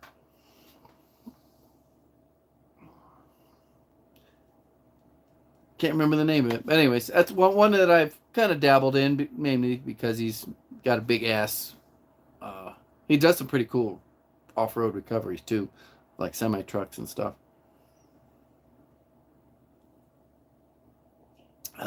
What do we have? How many people are in here? 60 people. Cool. Everybody subscribed. I think we'll keep up our view time and subscribership to keep this channel active. Anybody in here just went dead? Maybe it's time we put a bike together. Oh, here we go. There we go. Kicked up. It's mirrored. It's mirrored. It's mirrored. Oh my God, Jesus. My TV changes my YouTube video ads based on time of day. Did you guys just watch a video ad or something? Heavy D got a civilian Black Hawk. That's freaking cool. Actually, he had a real Black Hawk and had it converted. He paid $1 gazillion to have it fully redone. Hellboy. Truck name Hellboy. What the hell's his name? Something Diesel. There you go. Murphy's Diesel. Renovate, guys. Murphy's Diesel is another channel that I kind of like. Haven't spent too much time in it. Most of my my YouTube watching is fucking single dudes out in the wilderness. And I live vicariously through them. Johnny DIY. Yeah. You should be killing it. Should be killing it. Clickbait, clickbait, clickbait. The videos are good, but no one's going to click on a real video title. Ready to see some titties?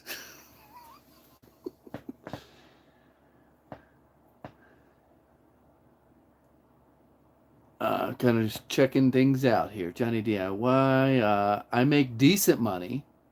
Just need sponsorships. Yeah. What's interesting is during the pandemic, holy shit. I almost didn't even want to upload a video because I didn't want to fuck with the algorithm. But I was doing $30,000 to $40,000 a month because people were stuck in their house doing nothing but watching renovation videos. It was insane. And I was like, God, do I even upload another video? Do I want to fuck with it? But it didn't last long. Right now, and that was just off YouTube AdSense. Right now, I don't even know what it is, $4 or $5 grand a month just off of YouTube AdSense. And another, it goes up and down. There's different seasons in marketing. And right now we're ending peak marketing season. If I can get my ass together, I got to finish a video for tomorrow morning. I'll finish out the morning with the 21st and the 23rd. All right? It is the 20. No, it's 22nd, which is tomorrow. The 22nd and 23rd should be the last high marketing days of the year.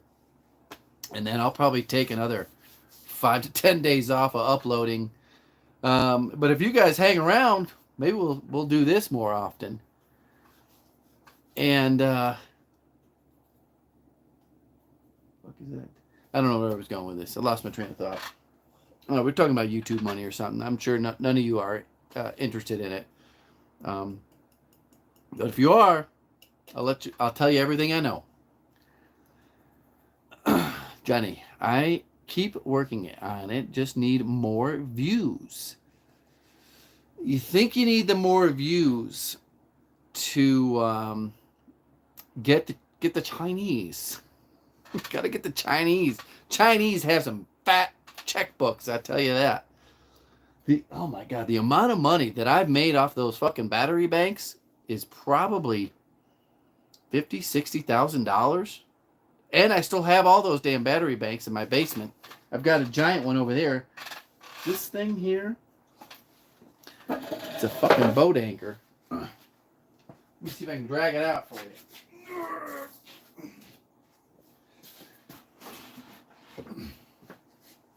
Oh, son of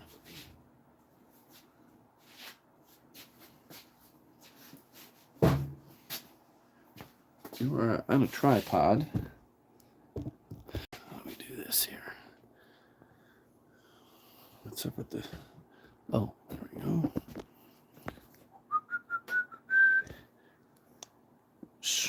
this thing. It's pretty freaking cool. And you never know. You never know when it's a legit sponsorship. Somebody reaches out, gets flagged for spam, and you're like, what is this? This is garbage. I don't know what. It's like $10,000 here. $10,000 for one YouTube video. I mean, I don't know if I'd ever use this thing. Does it even turn on anymore? 78% battery. This is a massive, massive battery bank that is supposed to replace a gas generator. It's pretty cool. It weighs... Oh, it weighs a few herniated discs. That's it. That's all the handyman can get her up. But man, it's I don't know what the fuck I'm gonna do with this thing. But anyways, out of nowhere, a sponsorship could come along, but you got to pursue every single one of them, and most of them come in the middle of the night, 3:10 a.m. My inbox starts filling up. I don't know what happens in China at 3:10 a.m., but they send out mass emails, and I respond at 3:11 a.m.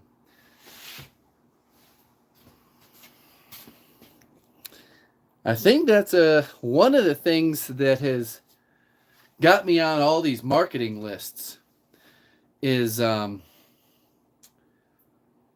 these agencies that get you in lists is my response time is my beer go is instantaneous. Like, oh my God, someone responded, made a contracts by 4 a.m. all throughout the fall. But I'm happy the big marketing season is over. And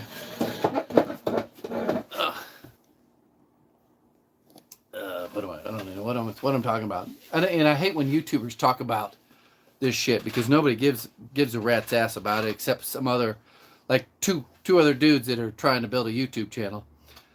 But if you are interested in the behind the scenes shit that goes down in the money and the sponsorships, I don't have a problem disclosing what I can. There's some sponsors that probably shouldn't. Like WD-40, bunch of freaking, fucking hate those motherfuckers. I wish I could like WD-40.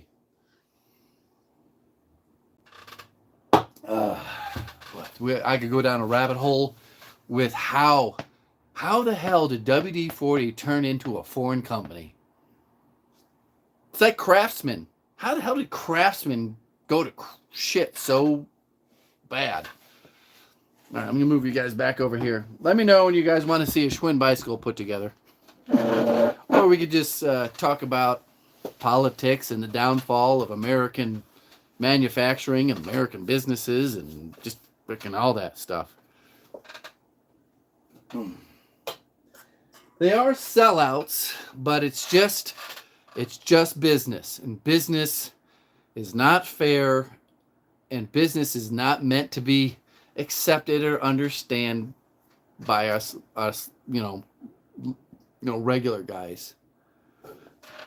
What is that? Eddie something? Eddie Lampert? What is that? Consumers weren't willing to pay. Here we go. I'm going to get you, Gear Cat.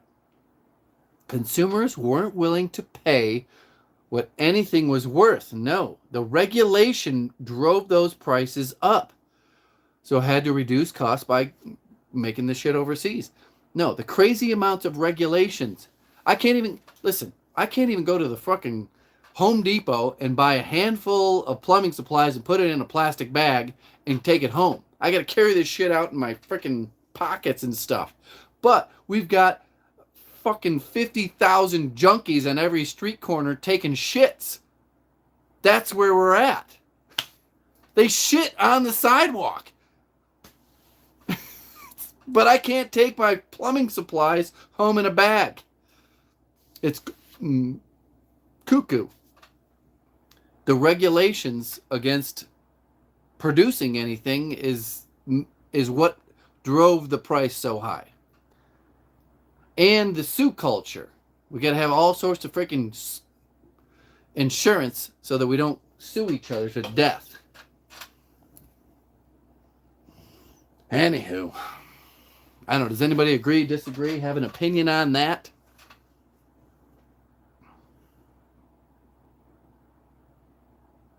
At least the Schwinn is made in Taiwan. If that's made in Taiwan, I'll be happy. Because everyone, if you don't know, you know that Taiwanese bicycles are the shit. They make some pretty cool scooters too. I don't know. That Schwinn, the Schwinn thing was sold to Walmart or something like that. I don't know. I got it off of Amazon.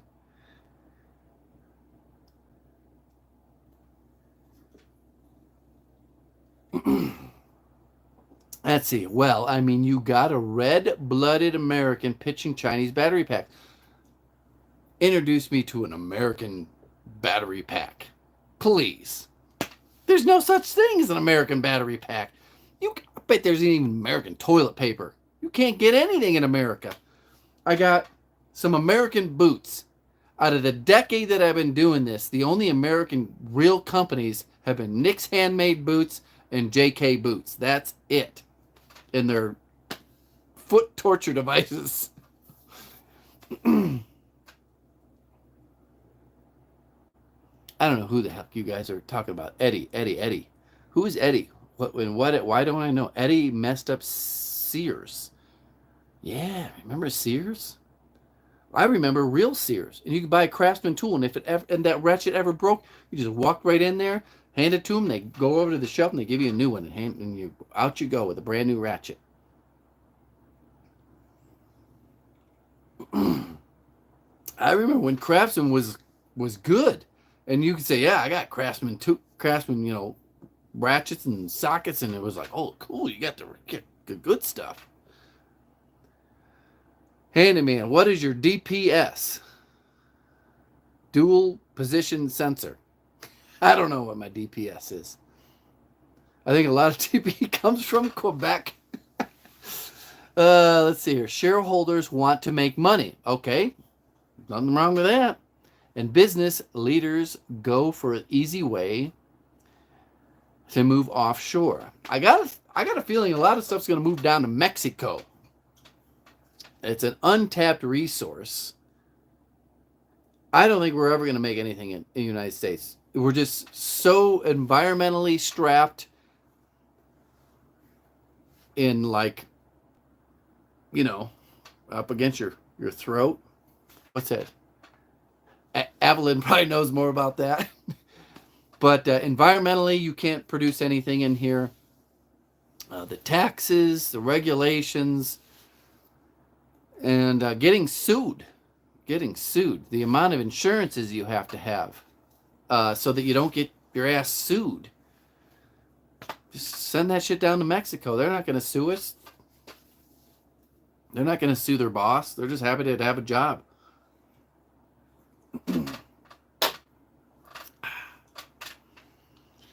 Mexico stuff is okay. Well, I've got a $100,000 Mexican pickup truck in my driveway. So it can't be that bad. Where are the Cummins 6.7 motors made? Are they in Mexico or are they in the United States?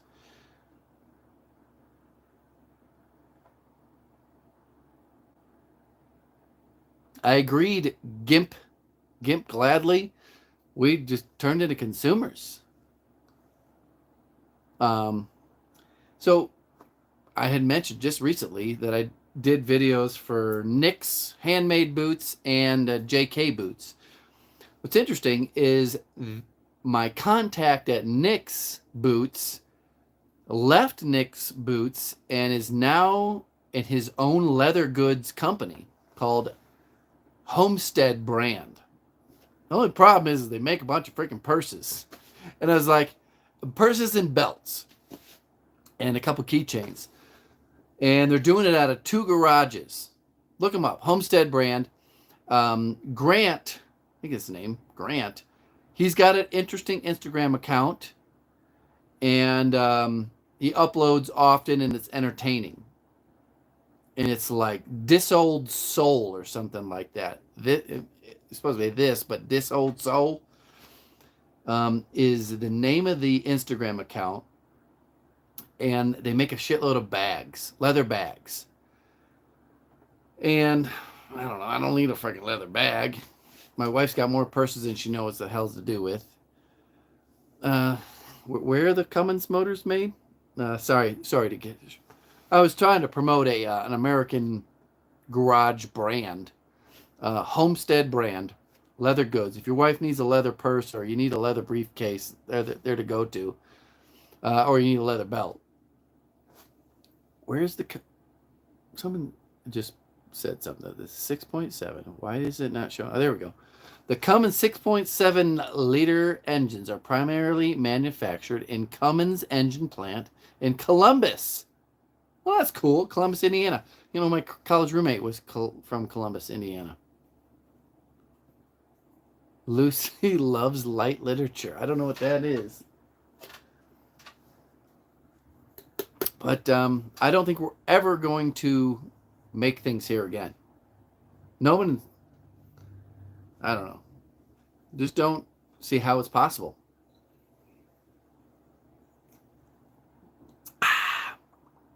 You ever heard of the brand Origin? I have one of their wool, what do they call it? Some sort of wool sweatshirt I bought a year or so ago, trying to help American businesses, but American businesses can't even afford to market in America. They just can't even keep up with China and China's money. You know what's funny is I've taught my 3-year-old and 5-year-old to say China like Donald Trump. It's hilarious.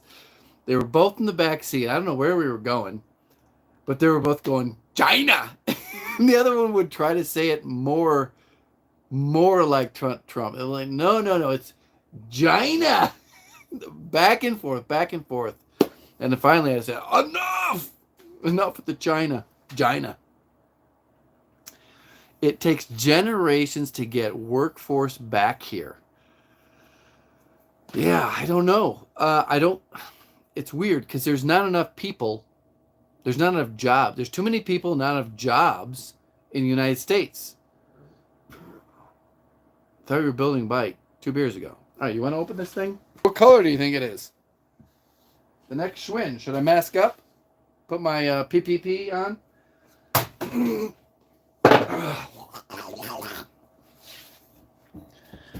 Get you a little bit of widescreen action there. We're still talking tonight. It is blue. I already told you it was blue, right? You know what's weird is there's kids on my son's soccer team, and you can choose what color shirt. There's green, there's purple, there's blue, and there's pink. Cool. You can have girls on his soccer team. They're 5. But there's fathers that have purposely went out and said, hey, you know what, son? I think you ought to get a pink shirt for your soccer team. I don't know. Don't understand it.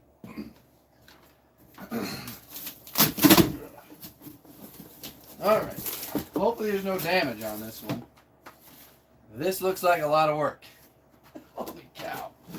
Holy Mother Mary. This is a fucking training wheel. We're not doing training wheels this round. Do not give your boys training wheels. Might as well put them in a dress. All right. Here we go. All right. That's it. Oh, smells like China. Where's this son of a gun made? Serial number on the bottom. Hey Google, where are Schwinn bicycles made? China.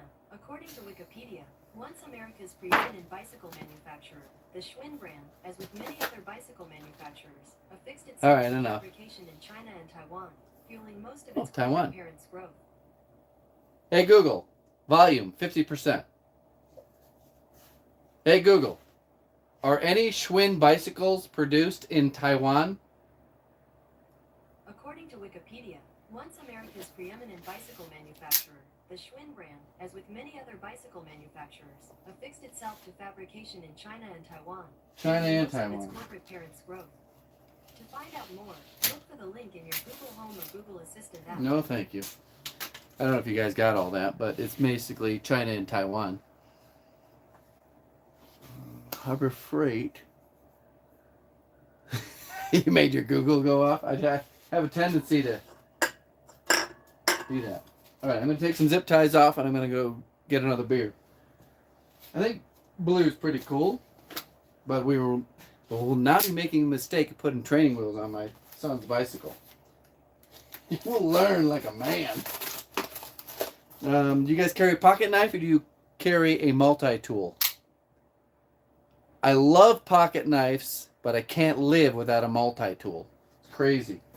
I wish multi-tools were this cool. They're not, though.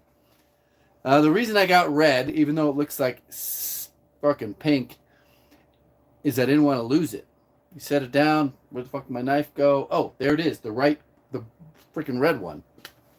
This is a Benchmade shootout. Pretty awesome. It's highly illegal in my area, but, well, a little dangerously. Got our pedals. Got our seat. Yeah.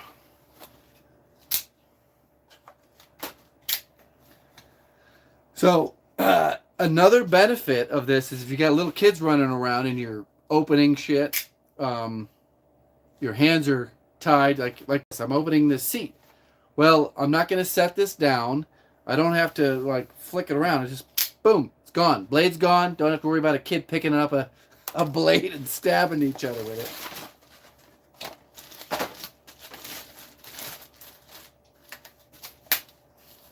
There's the instructions. So hopefully we don't need that. If I do, well, turn my card in.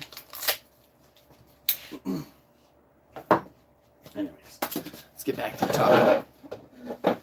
Leatherman. I love the Leatherman. God, what the heck do I have? There's one Leatherman that I have because my dad gave me a gift card for REI for Christmas, and it's the only reason I got the titanium version of it. But there's another Leatherman that opens like it's tolerances are looser. You can flip it open with one hand and get it into plier mode without having to, whip it open and run it against your leg or something like that. But Clay Hayes, who won season whatever of Alone, he uses it. If you don't know who Clay Hayes is, he's a self-bow hunter. And he goes through his gear list, and he uses it specifically because it can be opened up with one hand. And that's very beneficial. Be able to open up the things with one hand. How you fix ripped drywall paper where the gypsum is showing above a shower without replacing it. I'm trying to visualize this question. So you guys try to visualize it too. Who has it? Scraping something. Boss. How do you fix ripped drywall? Just patch it and paint it. Just smash a hole through it and patch and paint it. If you really need to get real crazy, if it's above the shower head, it's only gonna, you can go to the Zinsser bin if you want to, a oil-based primer if you need to. A lot of paint just works. Is Evelyn still trying to get our attention? What is your little icon of? Giraffe? Ashlyn? Johnny Diowa. Yep, the shellac. Then can go over it. Yeah, shellac. Just patch and paint it. Don't get too crazy. All right. Where'd my knife go? Oh, it's right here on my...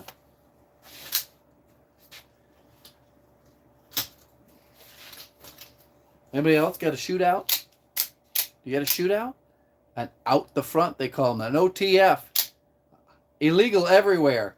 Unless you're living on the edge. They got some Chinese ones. I had a stiletto, they called them, back when I was a teenager.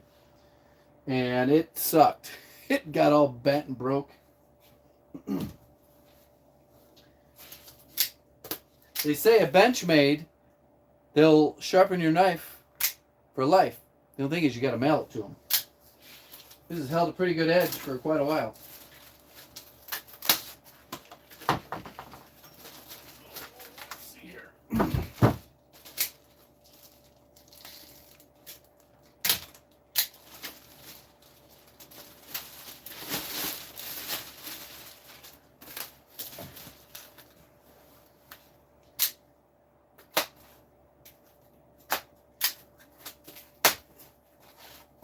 It's weird. You don't want to pull this out in public because, you know, kind of cool.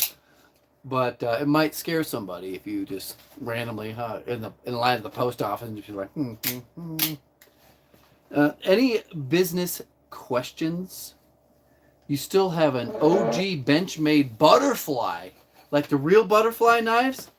Somehow, I got my hands on a butterfly knife when I was a teenager. 14, 15 years old. And I freaking flung that thing around like you wouldn't believe. That's pretty cool. Prime it, skim it. You private, and then skim coat. Oh, you guys are still talking about the dude's bathroom problems. Oh, yeah. What number is he?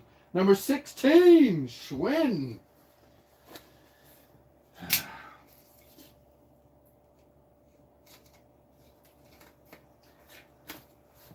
I got an interesting question, poll to put to the audience. How many people are watching here? Still hanging in there at 57 men. How many have kids? And I put a poll out on the business channel. How many have kids, and how many want to have kids, and how many are those, what are those fucking MGTOWs? Men going their own ways? MGTOW. M-A-G-T-O-W. Men going their own way. With no pussy. You got kids? Aspire to have kids?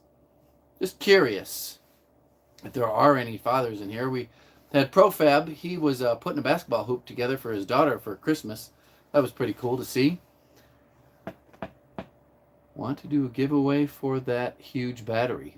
If you can fucking come get this thing out of my workshop, you can have it. Renovate, guys. It is quite capable. Massive battery, but it's only 110 volts. I was just in talks with another company that said, hey, I've done these videos before, but almost all tools on a construction site are cordless, battery powered, and a small battery bank will easily recharge your cordless battery tools over and over and over. You don't need this massive, huge battery bank unless it can power something that is 220 volts. And most of them require 2 units to produce 220, 240, whatever you want to fucking call it. And I said, well, here's an example video. And I sent them the video that I made of this. It's way overkill. You can get an EcoFlow Delta or a Blue Eddy or a Jackery and a couple solar panels, a 200-watt solar panel put on your roof of your truck or your tool trailer and keep all of your battery-operated tools charged up. Even a pancake compressor. All my little ones will power a pancake compressor. Now, are you going to want to run a pancake compressor all day long off of a battery? This one could do it. I mean, if you're building a fence off-grid out in the field or something like that, and you're putting up you need a stapler to...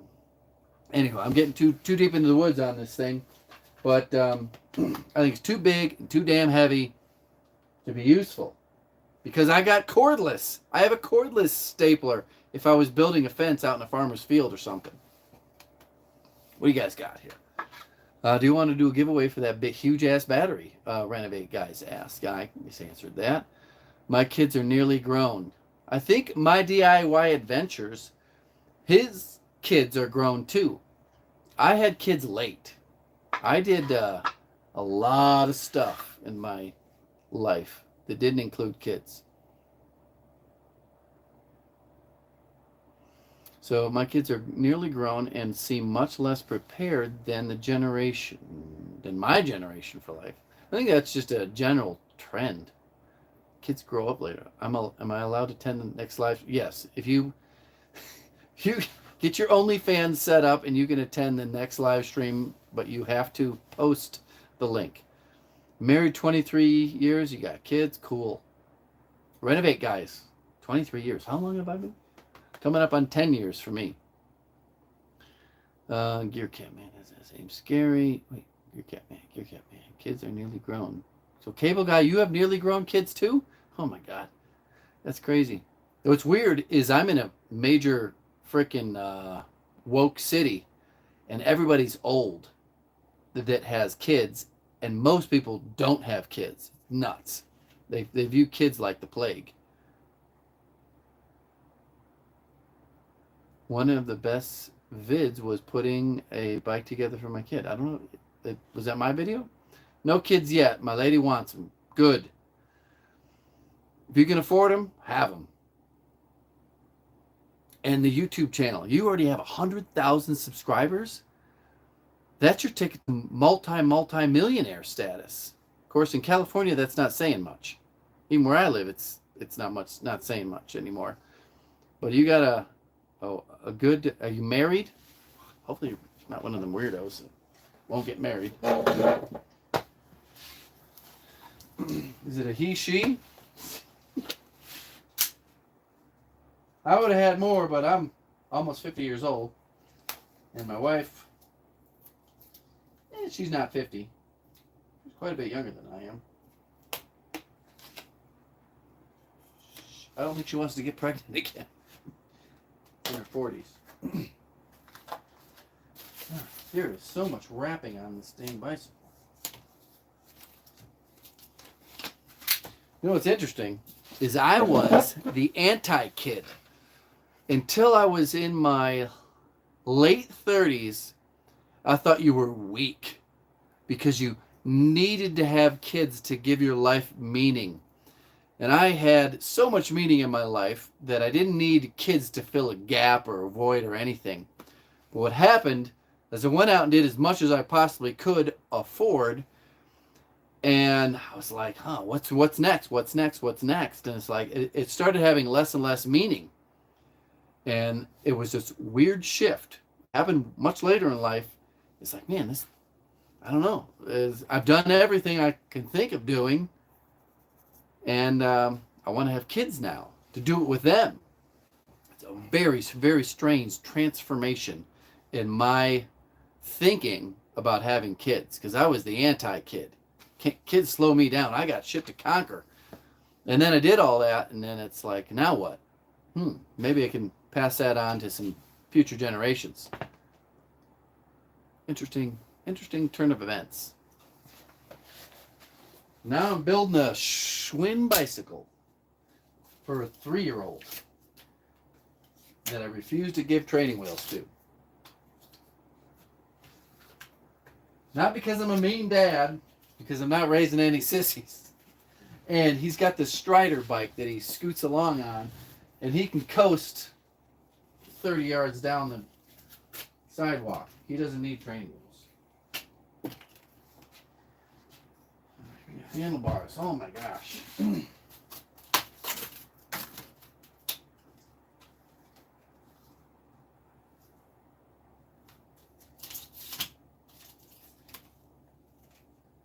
The only problem is he's a little shorter than his older brother. Ooh, these have white forks. I don't think he's going to be able to touch the ground. If the seat's at its lowest position. This could take an hour to just unwrap this thing. What do we got? We have activity. Uh-oh. Clear. Did I lose you? Nope. We're still here. 60 people still hanging. Thanks. Go check out the Benchmade shootout. Break the law a little bit.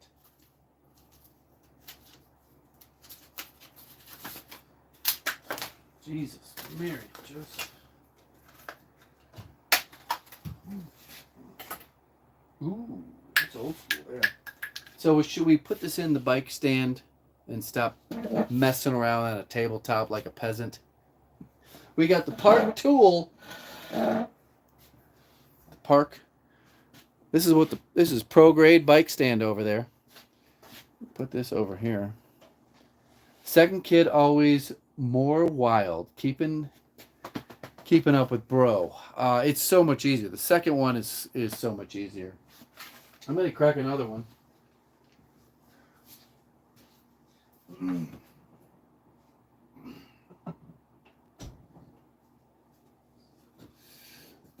What's interesting is I don't know how many dads are in here or give a shit about this. Potty training, the second one, he did it himself in record time. It was like we didn't even it was like boom, boom, boom. No, never had an accident, never wet the bed, knock on some wood. He was only 3.5. But it's like he does it himself. It's crazy. They just learn from their older brother like that.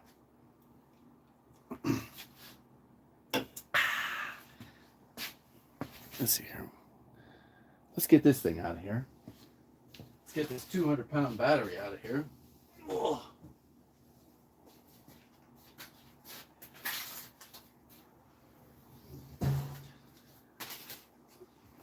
Here I'm going to jump in the comments or the whatever things. Did anybody catch my DIY adventures?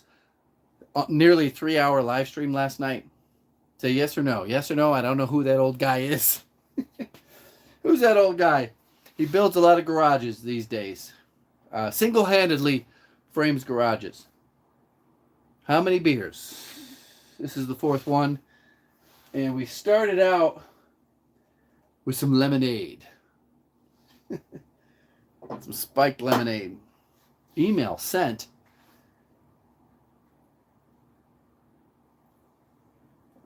You never heard of him until I brought him up recently. He's a cool guy. It's very strange. I watched all 2 hours and 45 minutes of it on, 2X. And I think it would be insightful for people who are in this type of business to hear another perspective. Well, it's almost the same as mine. That's why I like it so much. And it's just encouraging for me to think that, well, maybe I'm not so weird, or my experiences are what other guys, authentic, real guys, not bullshitters, are experiencing in growing a business, working their way through the skilled trades from general contractor or a framer or a subcontractor to working on your own, being fully self-employed. And got some decent feedback from him last night on his live stream. Seeing he's got 29,000 subscribers on my DIY adventures. Let's see here. No. Somebody asks, is that a Diamondback? No, I'm not that gay. That is a mongoose. It's a mongoose decade. Some lucky son will get that. And the other one, the other son, we'll get this bad boy right here. Easy. My shop vac has a hold of it. Right here. The other one will get this. You know, it's crazy. Boys don't ride bicycles anymore. I haven't seen a kid on a bike ever. Like, I can't remember the last time. The only time I see people on bicycles is crackheads. It's very, very strange that nobody rides bicycles anymore. I mean, it's my key to freedom. I guess your key to freedom now is high-speed internet. Oh, that sucker's heavy. Oh. Set you right there. We're going to the park.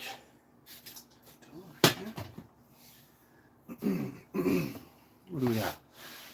GT. No. That's a owl. It's not a GT.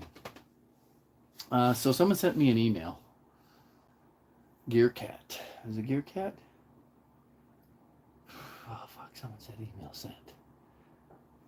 Renovate, guys. Let's check the email. See what he sent. See what he sent. It's probably nude pictures. Hopefully it's not.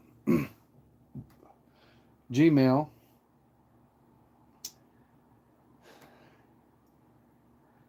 Handyman. Renovate, guys. Power bank. He really wants his power bank.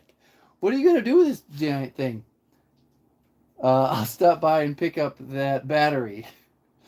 Let me see here. Let me do a quick Google search of where you're located.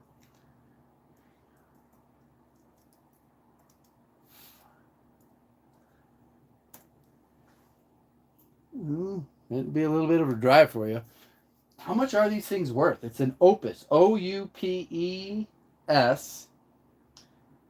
Like I said, it's 110 volts. Massive capacities, but just too much for my needs. I don't think it'd be worth your time. But let's see here. Where are we at here? GT. No, it's not a GT. The kids ride BMX here in California, but they have huge wheels. I saw a couple kids riding just the other day. It blew your mind. Need to move to the suburbs. Kind of. Yeah, no, they shut down all the schools around me. All the schools around me are shut down because nobody lives here that has kids. It's the strangest thing to see what's going on in the cities. When's the last time you punched that punching bag? I actually have a Century Bob in the house that we beat the hell out of on a daily basis. Teaching my kids to box. My 5-year-old, he's got quite the combo. It's pretty cool. My bro is a truck driver. Okay, cool. Oh, your bro's a truck driver. Got it. I got a classic frame. Anyways, let's get this swing together. Now, last time I did this, I fucked up the stickers. Of course, he doesn't care if I messed up the stickers. But I was told by a couple pro-grade bike assemblers that you put a bike in the stand via the seat post so that you don't jack up the stickers. So let's try that. I gotta turn this. I'm gonna switch things around over here. Seat post, just like this. Here. Then I bought this entire tool chest just to work on bicycles.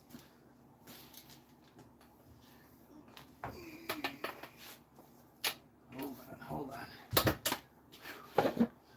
Feel free to get your questions queued up, because we can do business questions all night long. Sweet looking. What is this word? K-D-E-N. Caden? What the fuck is that mean?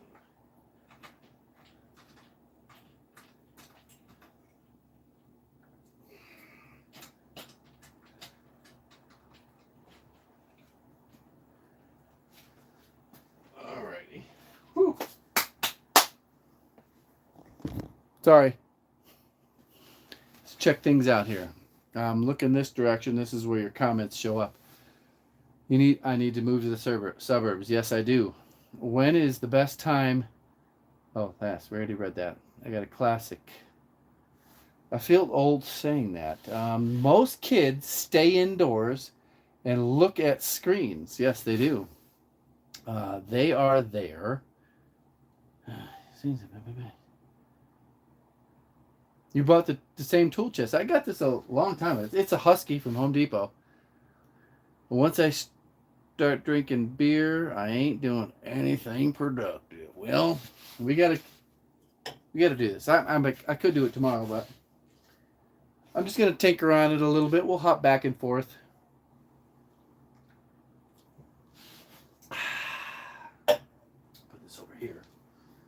Still got to get all this damn packaging off of here. I got it on the seat post. Last year I grabbed it right here and messed up these stickers. What's going on here? Whoa, that is way too dang tight. Bearings are fucked up on that.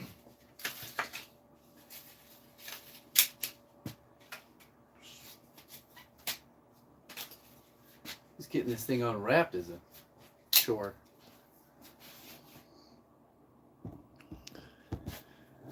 I'm the opposite. Drinking makes him more productive.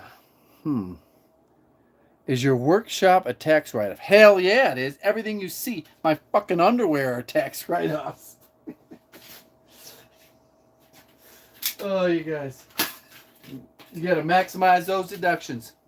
One of the weirdest things was I did actually have a guest speaker at a business class as a construction management major. And one of the only things I remember, and this was a 101, 100 level class, and he came in for like one day and talked. He says, the key to success is maximizing your deductions. And it's played true. Taxes will kill you. It's crazy. And maximizing your deductions is the only thing that makes you survive. You know, and guys like us are never going to learn the tax code. And that's why if you get a decent accountant, they're worth way, way more than what they cost. Extreme high value for the money.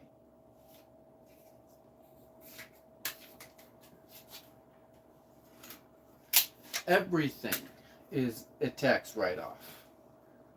My shoe polish is a tax write-off. But how? Well, get yourself a YouTube channel and polish some shoes for money. Anything that is used to generate income is a tax write-off.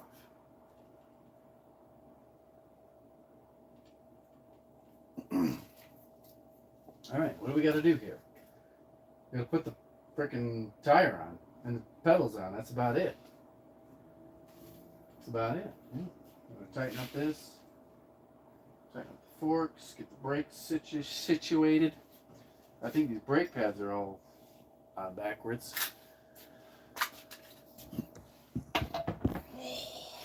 What do we got here? We got like a 5-minute job on that bicycle here. Workshop. Another thing, hold on, let me tilt you down here. Some things that I do to heat the workshop. Can you even see my there's a big propane tank over there. Although, kind of going against my rule here, propane usually heats the workshop. The reason I'm not heating it with propane tonight is because it's noisy. I'm using the mini split, electricity. It's hard to differentiate how much you're spending on your house electricity versus your workshop electricity to keep the lights on in here and keep the heater going. So I could turn the furnace on, but it's kind of loud and it's annoying. That's why I'm not running it tonight. But always when I come out here, I have the what is that thing? The Nest. Turn the furnace on from my phone. Get the workshop preheated, and I've been nursing along my tank. I'm surprised how long it's lasted. It's a 100-pound tank, and it's been going a long, long ways.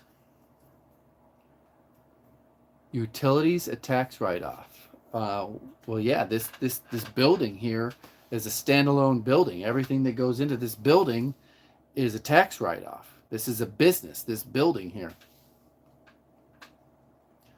You gotta keep the lights on at your office, at your factory, at your workshop, at your studio, your filming studio. Gotta keep the lights on and the heat on.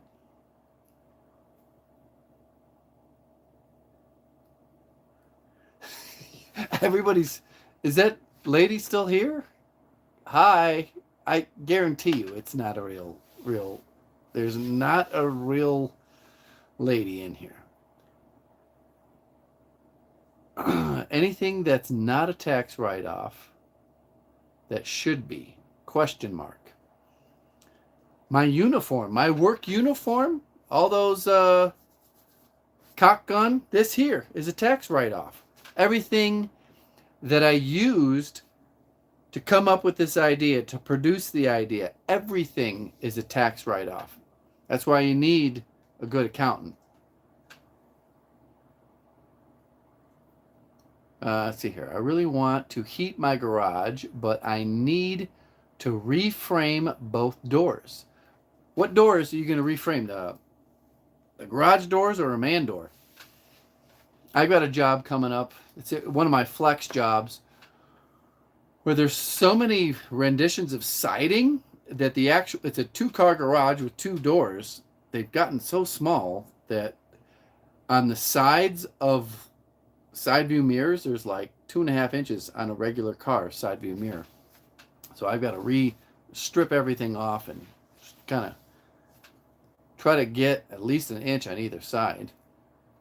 I don't know. There's some garage doors that are just tiny. Handyman, been watching you a long time. Well, thanks for watching for a long time. Your fiance and girlfriend of 7 years. So do you have 2? We're assuming it's the same person. Oh boy, shit's gotten deep here. 7 years, left me via email not long ago.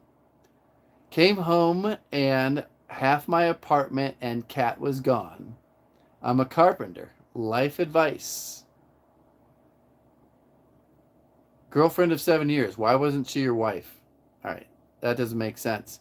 Sounds like it's a blessing in disguise. 7 years, she better be popping out babies. So there's a reason that, anyways.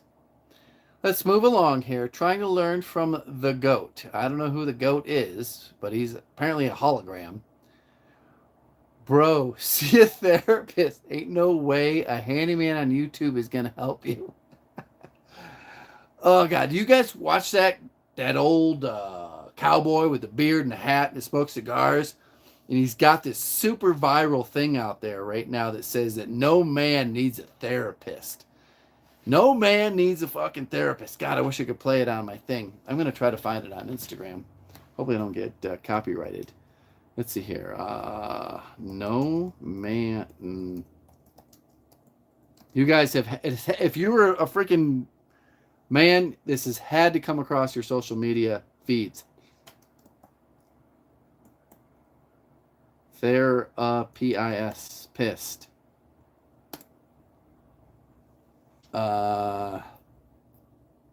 Instagram. Goddamn. And the amount of bitches that are in the comments just going, every man needs to go to therapy. Anyways, let me switch back over here. Do you know who I'm talking about? He does these fireside chats. He's got a beard. He's a cowboy hat. He's got a lot of times a cigar. Makes me want to start smoking cigars. Maybe I should do that. But, yeah, it's pretty interesting. The sissification of men. And the, yeah, it's not easy, especially if you're the head of a household.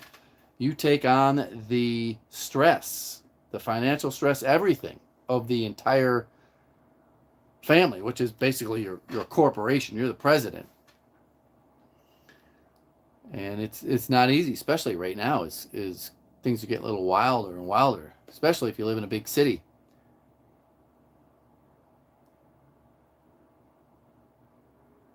Trying to ask, what are you guys talking about here?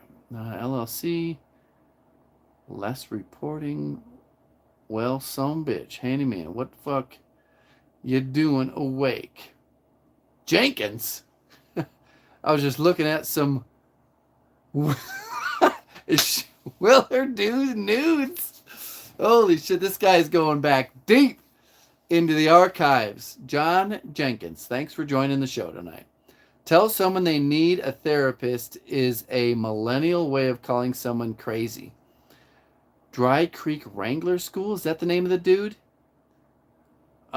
Anyways, the comments under this short clip, we don't know the full context of it, but it's like, hey, you don't need a freaking therapist. Men don't need therapists.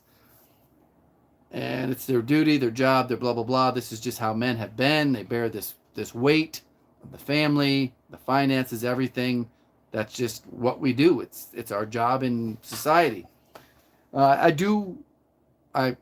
technically agree with it, yes. So we're going to tighten up this Schwinn. We're going to... Wilter do news. Has she gone full... Does April have an OnlyFans that I have not discovered yet? I don't know if I would want to. She's kind of getting old, isn't she? How old is old April Wilker News?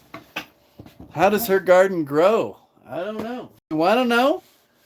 Do we want to know how her Wilker News? Where'd my beer go? Is it gone? Oh, there's no way. The Wilker News.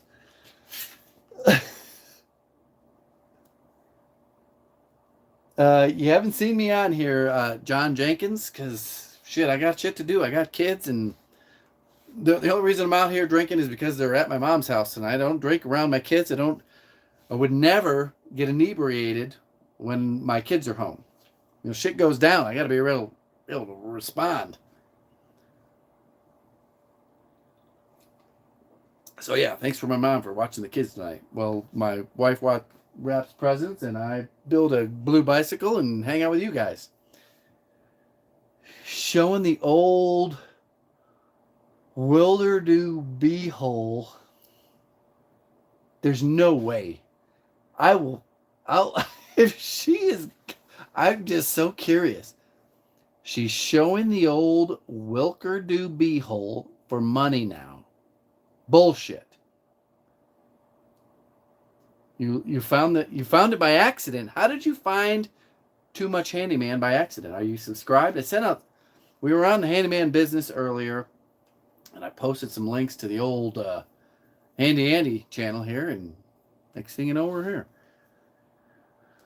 You're yanking my chain. God damn, I got excited for a second there. I thought her butthole was on the internet. I was about ready to Wilker-do butthole. Do you guys know who April Wilkerson is? She's an OG lady DIYer renovator. And she has these Wilker-do's. I think they're like little skits or whatnot. Anywho. I'm going to tighten down these handlebars. Gotta get the handlebars tightened down. What are these at? These got to be Chinese, right? So we're not using America. We're doing metric. We're going to try 14 millimeter. God, nailed it. That's how you know a real man. He pulls out the right size the first try. Flip it. You got these? Gear wrench. Freaking awesome. I think it's Harbor Freight special.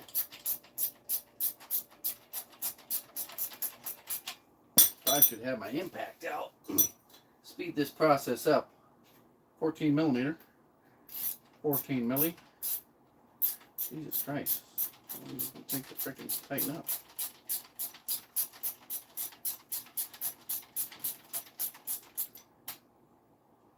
What in the hell is going on here? Just spinning? You guys know how a neck on a bicycle works? It's kind of like a clamping deal here. I had to tighten it up a little bit. There we go. Slide it into old Wilker.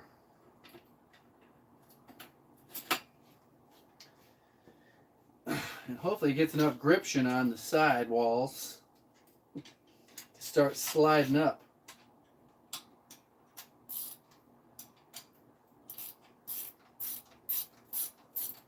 Get it or not?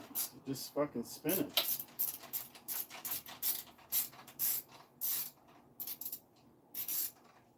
Okay, maybe I was wrong. It's not 14. Might be 13.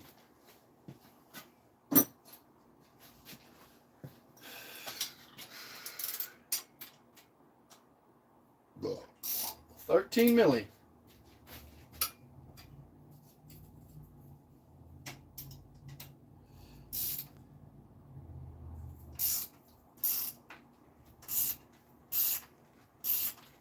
Boom. Handlebars are done.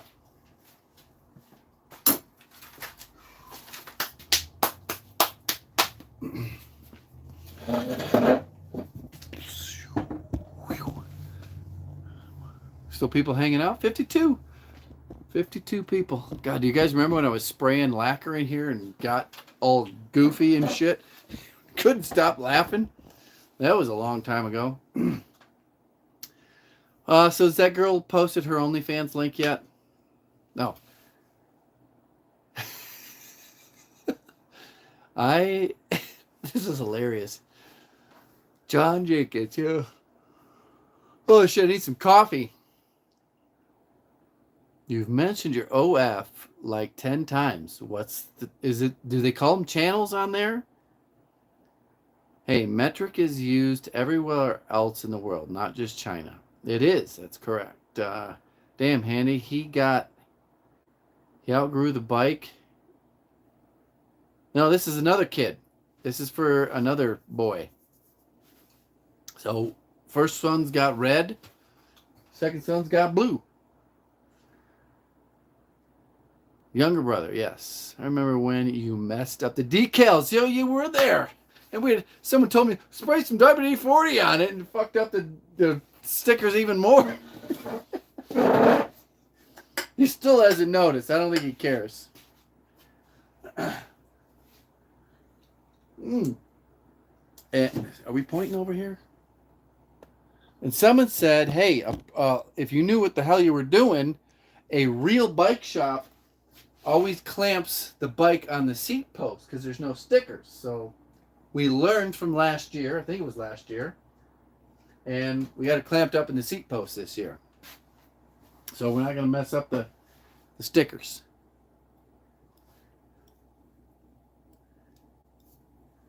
Yeah, two boys. Oh, yeah, it's kind of wild. Keeping them from killing each other is pretty amazing. All right, what do we got to do? Put front wheel on this thing, and then we're call her done. These rubber doohickeys on here. Kind of sucks that I can't do this live stream from my laptop anymore. I don't know what the deal is. I know a lot of streamers and whatnot get, download third-party software and shit like that. And I, for years, have just been using the YouTube live button. You go to your YouTube studio thing and click go live, and that's it. I even got better internet, and it still didn't help. But pedals, yeah, we got the pedals. Right, left. We're still talking business. If anybody's interested, I don't know what you guys are interested in tonight. 46 people dropping off like flies. It is getting late. I don't blame you. But we're keeping up those watch time. Those hours. What do we got? 13. Oh, do I need one of those skinny fuckers? I need to get a set of those skinny wrenches.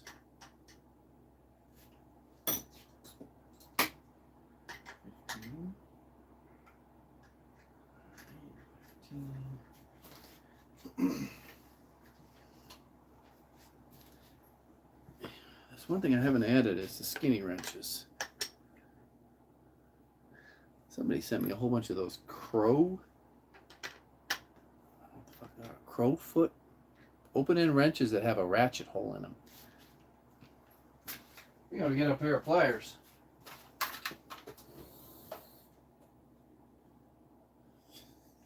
A pair of needle nose pliers. When is the needle nose pliers ever the correct tool for the job? Probably like never. It's almost like vice grips. But it works sometimes. Come on, fucker. There it is. It worked. Anybody pedals? We don't need to be afraid to make money now that 47 is back in. Yeah, you missed a lot. We were on the handyman business for almost an hour, over an hour. We've been here for 2 hours and 40 minutes. My DIY adventures, he was here for a little while. I don't think he ever made it over to this channel. How in the mother... fuck. Some Taiwanese lady put this together.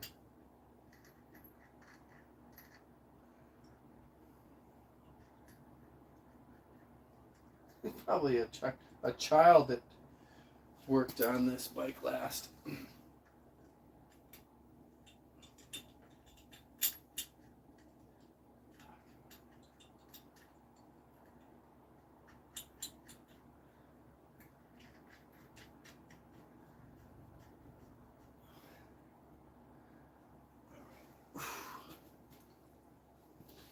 Not too bad. Easy. It's almost bathroom break time, isn't it? Hell yeah, no tax. This is a tax write-off right here. Why is it a tax write-off? Because this bicycle is part of my content creation. Telling you guys, start up a YouTube channel, write everything off. Let's make some money at it. 1,000 subscribers and 4,000 watch hours. And your kid's bicycle is now a tax write-off.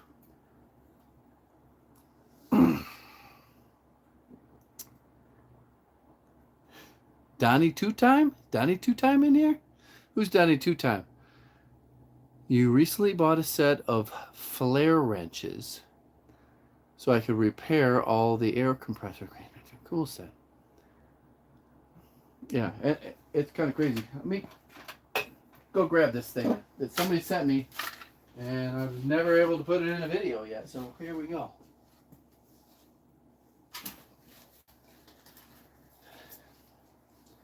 So, yee. And it's backwards, and I don't know how to flip it, but it's Y, wrench, Y-E-I-E. And it's a rollout. Oh, no. It's, I don't know what the hell these things are for. I think it's for, like, what makes this different than another freaking wrench? Why are these two different? They said this thing was super special.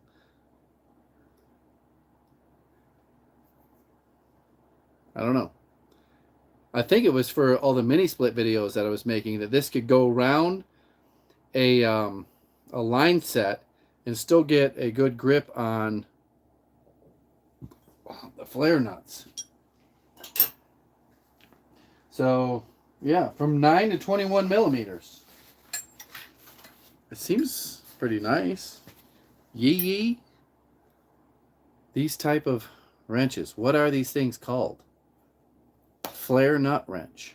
Well, I got a whole set from China. It comes from China. I can't even think of China without giggling anymore. It comes from China. Flare. What do you use a flare nut wrench for? China. Or a line wrench. Flare wrench for line nuts. Yeah. How about these nuts? All right. Let's tighten up this front wheel. Did I tighten it up yet or not?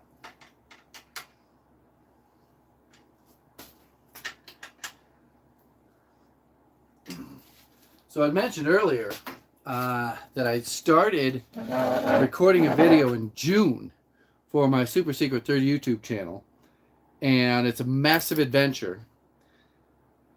And I'm about ready to go finish that adventure here in the next week. But I cannot wait until at least one son can go with me, because nobody else can get off of work to go with me. It's quite crazy that nobody can go on an adventure anymore. Most men get 2 weeks off a year. They might get 3. So their 2 weeks is for their family vacation. That third week they use for when their kid is like sick or something, or they got to go to this or that. But nobody I know can hang with my recreational activities. It's quite depressing. And one of the main reasons I got into this industry is to do more stuff instead of working. What are your guys' situation right now? How many people are watching? We got 46 dudes here. How often do you work? What's your financial situation? You have a union job and seniority. 7 weeks. Fuck yeah. Gear Cat. That's awesome. Now, I'm not in a union state, so I don't know shit about unions. I did have a buddy who was in a mill workers union, but it was like weird commercial shit. And he was an excellent welder, but the welders union didn't make as much as the mill workers union, so that's why he joined the mill workers union to do welding. It's kind of weird. I know what those are called. Hey, I'm a retired handy. You can go. 23 years in the U.S. Navy. You work 60 to 80 hours and make $300K. That's good. 60 to 80, huh? How about time off? There's nothing wrong with the 300K or the 60-80, but how about time off? At 100,000, all right, we got Renovate guys. At 100,000, no, 1,000 subscribers, how much should we expect to get paid on average? 0 pennies. As far as a YouTube channel. Army, not Navy. Making 6 figures, working 70 hours. Like, how often do you got to do 70 hours? Johnny DIY, you got caught. You caught that, John Jake? Did he crack a good joke? He's hamming it up tonight, isn't he? I don't know, I got into this before I was married, before I had kids, and it was basically to go hunting. And things have changed a lot since those days. And I took the entire hunting season off so that I could try to build more security and buy more free time next year. Also, my dad had massive open heart surgery, had 3 valves worked on, so he was out. So I thought, okay, he's out, I'm going to be out, and just concentrate on working and banking money and not spending money. 6 figures is the new average income. I didn't want to say that, but 6 figures is the new, like, $50,000 a year job. It sucks that that's the reality of things, but 6 figures is barely getting by. Unless you have two 6 figures, really changes things up. That's why, it'd be good to get married to a lady that can work for a while.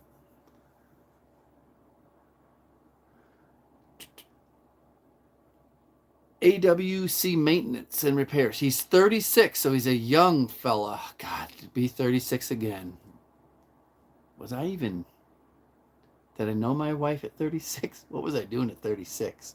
I think it was just coming out of extreme bachelor days at 36. When I'm not busy, I'm on the computer, so not much time off past few years. What are you doing on the computer when you're not busy? Depends on the week, but have a huge freedom for days off. Yeah. kind of weird, the phases that you go through as you get older. You have kids, family, you get investing, start making some money, don't make so much money, inflation. I'm about ready to buy the same plane tickets on the exact same day for the exact same dates as I did last year, and those same exact plane tickets, $3,300 last year, $4,400 this year. So $1,000 increase in the exact same plane tickets, 365 days. Same dates, same date of purchase, everything.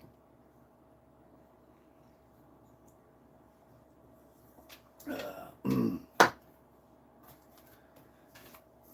3 to 4 days a week isn't bad. It's not too bad. Some days I get, I don't know, you just get this, a mental wall. And when you don't have a boss that says you got to be here at this time or that time, it's really hard to force yourself to go to do the work that you technically don't need to.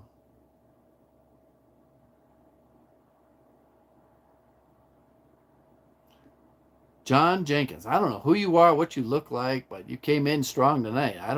Says here, I don't do too bad on military retirement. So are you one of those guys that went in when you were 18 and retired when you were like in your late 30s? There's a YouTube channel that I watch. It's a sailing YouTube channel. So he got married when he was in the service. That didn't work out. Had some kids. Like retired in his late 30s. Married some giant-titted bimbo.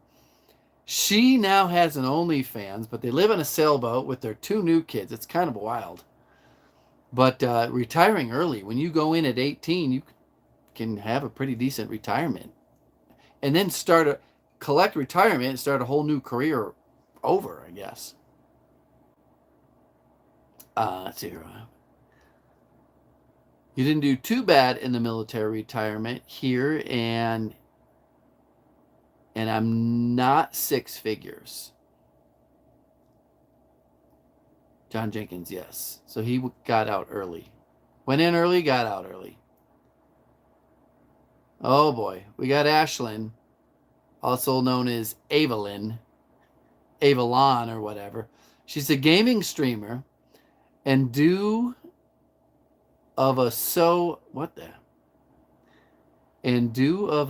I can pretty much do what I want as long as I'm making content. I think she's talking about her OnlyFans account.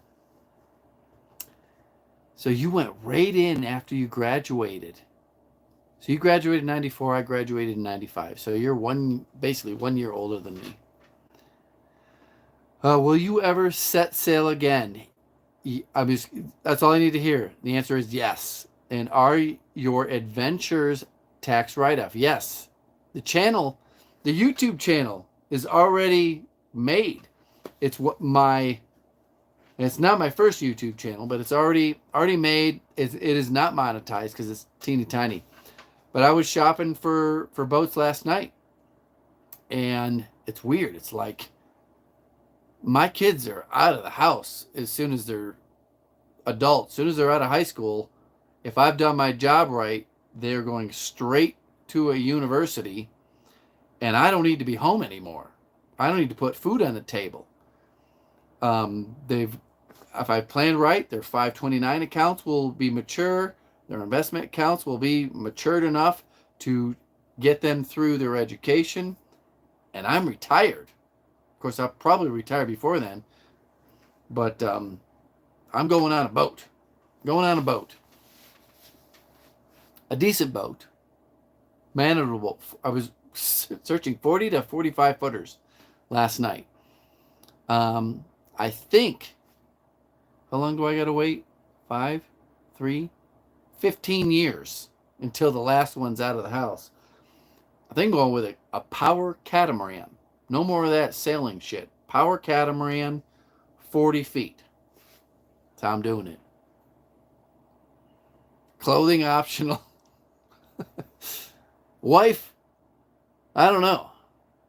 Will she still be around? She'll still be alive? You'll be 50 in 2025. So did you get held back, John Jenkins?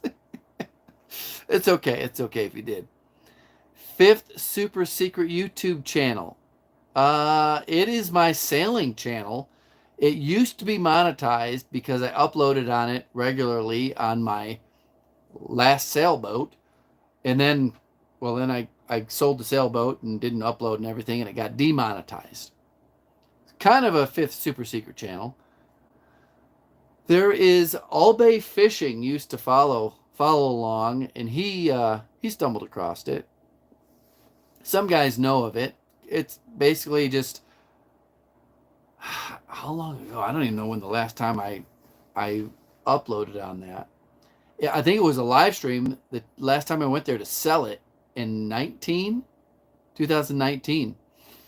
But I don't know where I was going with that. I sold it. Sold the sailboat. Sold that bachelor lifestyle for the family man.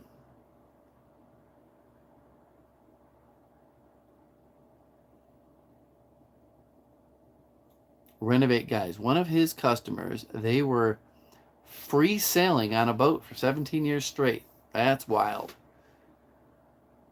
Better get the old snip snip? Hell no. No. No. Why would I do that?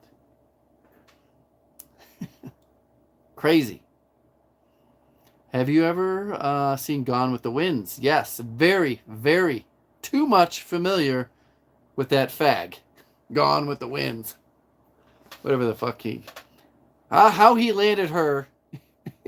she must wear the dick in that. Oh jeez. Get this down and get to the next one. Anyways, he has increased his man credibility over the years. I stumbled across that fruitcake back when he was in a camper. She definitely wears the dick in that family. But it's crazy. I follow all the sailing channels, and I was one of the original sailing channels. Let's see here. Yes, I got... oh, you did get held back. Oh, shit. Don't tell. It was the first grade because I didn't share. So I went to kindergarten twice because my birthday, which is 2 days from now, was not early enough to go to first grade. So I went to kindergarten. It was just the way the world worked, 40 some years ago. And then all those kids went ahead, and I retook kindergarten because my birthday was not in October or whatever, because it was December. It was like December 23rd, last few days of the year. So you're way back. Because I was born in 76 too. 76, December 23rd. Oakley. Things getting weird. My grandfather sailed around the world twice in a 60-foot trimaran. That's cool. He wrote a book called Love for Sail. Get the hell out of here. A 60-foot trimaran. That's pretty cool. That's awesome. Peg and Megan. What is that? Do we dare Google Peg and Megan? You guys kill me every time we do this. I realize why I need to do this more. Happy early birthday, dude. You were born in 75. The amateur was born in 76. We're on the cusp of 50. And we're all not being able to see up close anymore. I talked earlier about trying to get a splinter out of my kid's hand. And I was like holding his hand out, and I went and got a magnifying glass. It was a shit show. We're down to 44 people. I don't know how this channel would be marketed to get more viewers. But back in the old days, when I would put this shit out on my main channels, we'd get some weird stuff coming in.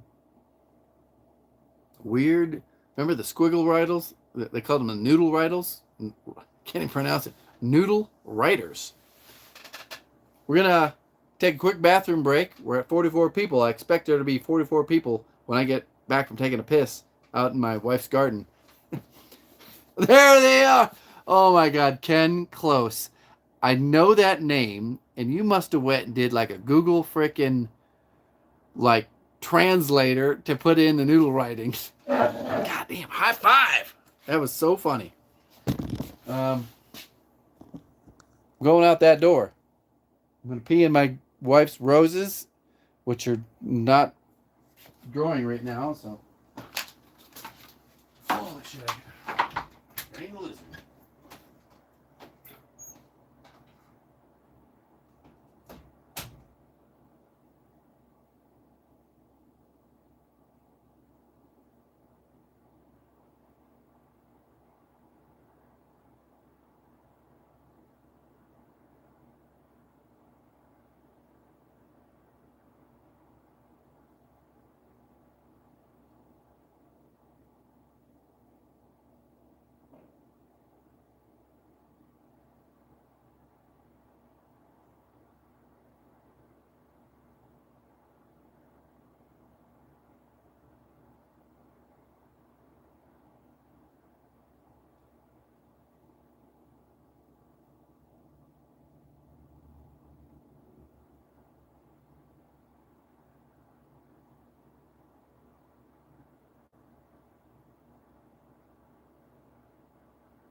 Whew.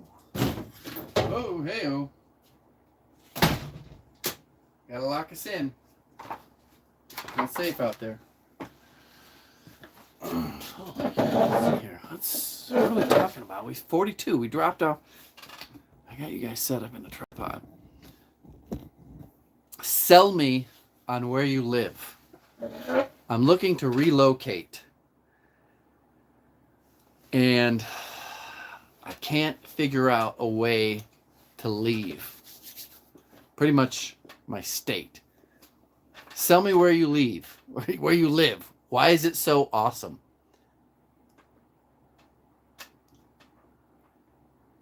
Are you guys still talking to that fake OnlyFans chick? It's good for integration, but let's forget about what's her name. I threatened her earlier. She's going to post pictures of her tits, or I'm going to bounce her. And how do we ASHELYN? I'm going to click the three dots.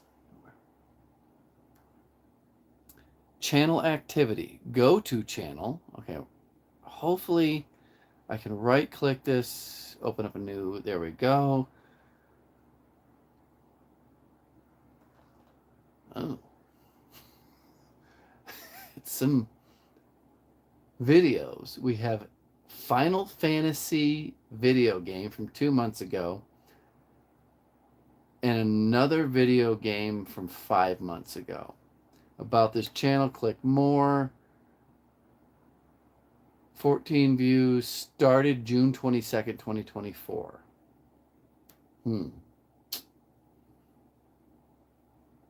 I don't think she's real. You're done. Cable guy, hey, handy. Another kid would throw a monkey wrench in your retirement plans, my man. Snip, snip doesn't hurt my guy. I don't get it. Cream pies for life. Cream pie them sugar walls. I don't know what you just said, but he shook it 3 times. She'll never know the real reason they're back. What the heck did I handy? Okay. Sell me on where you live. Why is it so awesome and why should I move there? The channel is Anime Pick and some faceless game content. Is that what it is? Anime Pick? Lots of link. All right. Let's just start with the state. You don't have to tell me your city. Obviously, I don't want you to dox yourself. Big enough cities that you can make 6 figures, and the pew pew laws are so loose you can own a suppressed mini. Actually, I just sent my fingerprints in the other day. I got 2 suppressors, hopefully coming, if I did my fingerprints right. Arizona. That is interesting. There's some interesting areas of Arizona. Prescott is on my radar. Arizona can reach the best parts of the West Coast and Vegas within a day. I agree 100%. Cost of living depends on where you go is low, and threats from environmental disasters minimal. Very, very good, amateur. But how are your Venezuelans? How's your Venezuelans? So Arkansas, John Jenkins. God, where am I looking for? I've been looking at Oklahoma. What is one of those Midwestern states that's like 60% Indian reservations? And you're looking around on Zillow and you're like, oh shit, there's fucking Indians everywhere.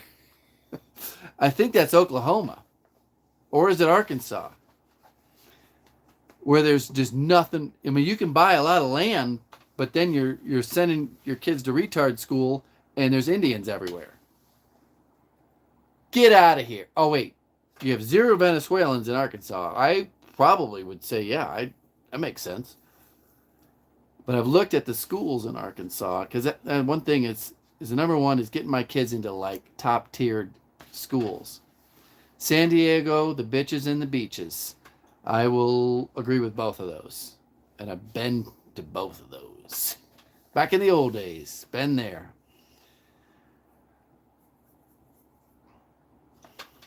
Portland. Oh my God.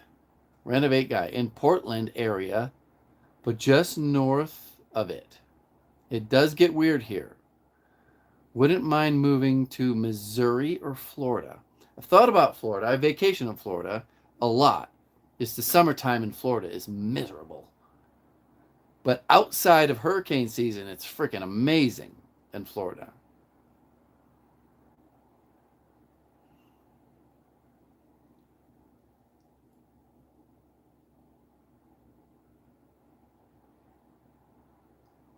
John Jenkins, you have 0?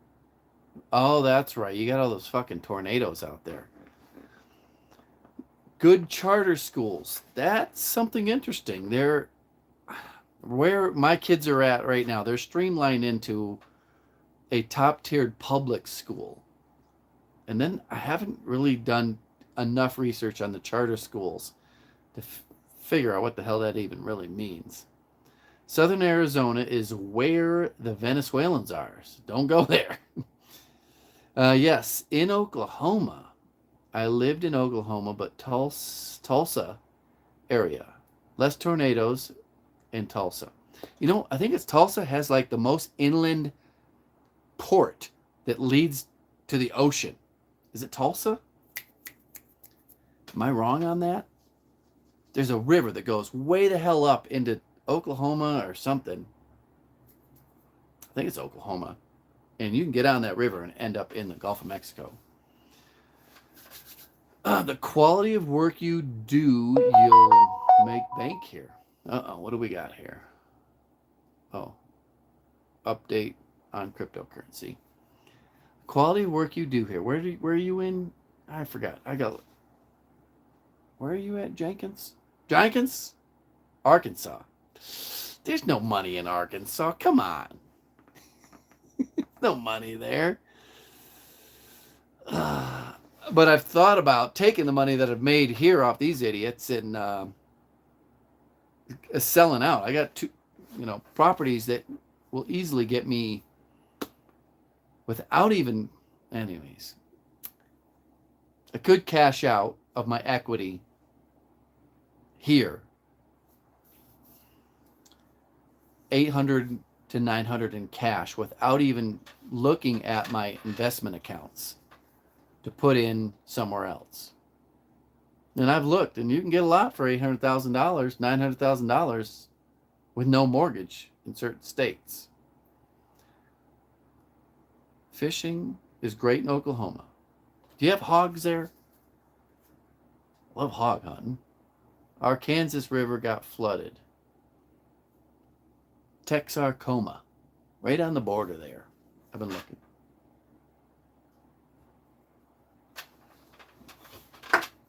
Looked at Idaho, Boise, Idaho area.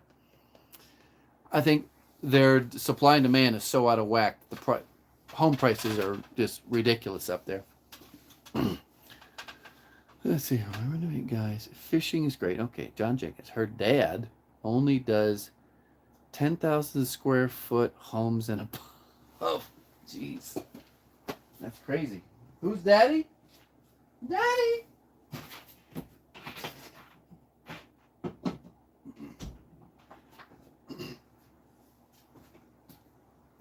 Who does 10,000 square foot homes and above? I don't even know what that's like. A fucking hotel. Who? What do we got here? We got more cryptocurrency sell-off. Yep. John Jenkins. Here, the governor has set up what's called the Learners Act, and the money follows the student to whatever school they go to. Very interesting.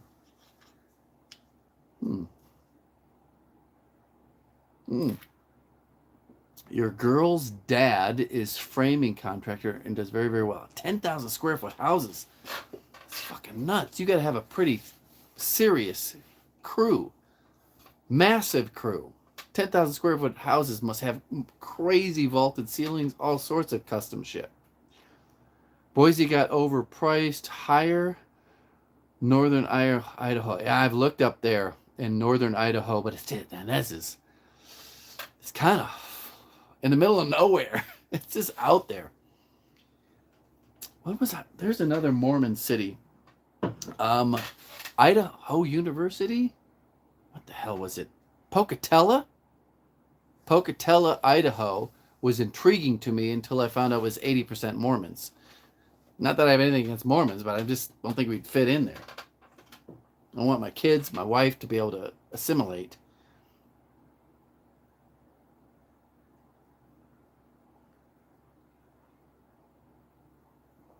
John Jenkins. Lots of lakes here. You got a lot of fucking bugs, though, don't you? Bugs, lizards, snakes, and shit like that. Chiggers. Down there. His framing crew is him and 8 guys doing 10,000. That's a huge, huge house. How about public land? I'm big on public land. That's the only reason I live in my state is because there's a lot of freaking public land. I can do what I want, when I want, wherever I want.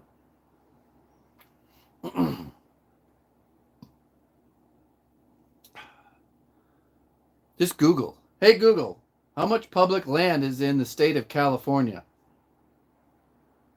On the website blm.gov, they say 15 million acres of public land, 47 million acres of subsurface mineral estate, 1.6 million acres of public land in northwestern Nevada. For more information about your public lands, subscribe to news. They say 15 million of just BLM in California, not including national forests. Hey Google, how many acres of national forest are there in Idaho? 20.4 million acres. 20.4 million acres in Idaho. Hey Google, shut your trap. And 5 of those are located. Yeah, listen. 20 million acres. Shut your mouth. Used as a rude or angry way of telling someone to be quiet. All right, be quiet. 20 million acres just in Idaho of public land. Amazing. Hey Google, how much public land is in Arkansas? 3.2 million acres. Three. On the website 3 arkansas.com, million. say, All right, hey Google, with the public shut your pie hole.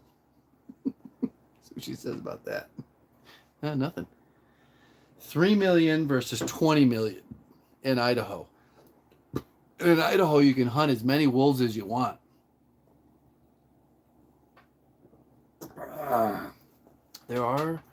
There's elk in Pennsylvania, and I think there's some weird little spot in Arkansas area that's got elk. This thing's still working. We on, boys? Anybody here? We got 44. Still steady. Yep. Oh, cable guy's still here. What should we talk about next? Any questions on the biznatch? You guys all sign up for your jobber trial account here. Let's see here. Where is... What am I copied in? Paste. Nope. Let's try this. Type in the handy man into YouTube. That last thumbnail is kind of funny. Got 10,000 views. Not bad. All right, click more. Copy link. Going here. If I get 3 people to sign up for this trial, I think I get $1,500. So paste. Uh-oh.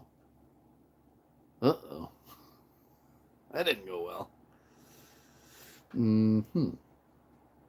Cancel. We're backpedaling. Holy cow, that's a long link. That's not going to work. Let's see here. How do we do this?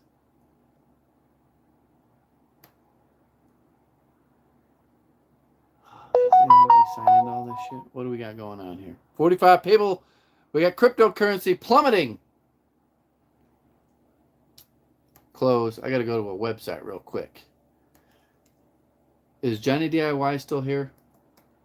Partner stack. Johnny, you still here? Johnny Jenkins. Did your business financial plans change at all from the outcome of the election?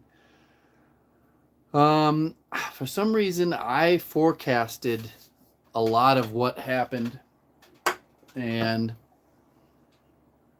I pulled back a lot on spending and tried to increase on my working. Because I think there's a volatility coming our way. Home. Links. There's the links. No, definitely don't want that one. Freaking crazy. There we go. Copy. Someone go sign up for a trial of Jobber. And check out their marketing suite. It's not plummeting. It's going up. It might be a little blip. Have you guys been seeing that meme about how cryptocurrency works? Where you give them a little, they give you some back. You give them a little more, and they give you some back. Then you give them a shitload, and then it disappears. Too many people get caught into that trap. I got caught into that trap, and it took me years to finally come back and get my money back. She spit on that fang. I don't know about cryptocurrency. A lot of people made, well, not a lot of people. Some people made a shitload of money off of it. Number 47, changed Stellantis Chrysler business plan. Did you see what's happened? I'm interested, John Jenkins. Please elaborate. I know that their CEO resigned. What else changed? I know Stellantis, they make a shitload of their cars in Mexico. Are they trying to fire up their old factories back in Cleveland or Detroit? That'd be nice. Be nice if it was able to build cars in the United States again. Yeah, the double your money scheme. I don't know the crypto thing. I've gambled in it, and that's all I view it as, is gambling. Did you see old Jeff Bezos was kissing number 47's ring the other day? We're back, baby. I don't know what you mean by kissing his ring. Care to elaborate? What do we got going on here? Let's put some pedals on. Let's go put some pedals on. That's a sweet ride, don't you think? Kind of like it better than red. Especially since the stickers aren't messed up. What do we got here? Titan. Fucking 5 different languages. This is the left.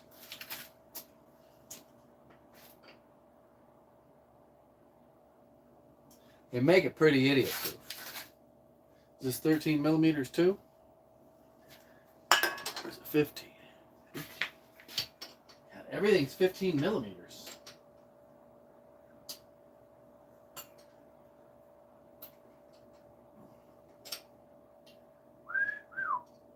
How am I going to hide this for the next 3 days?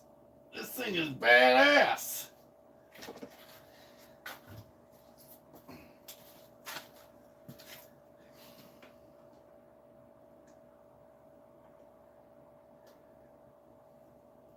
Get on there.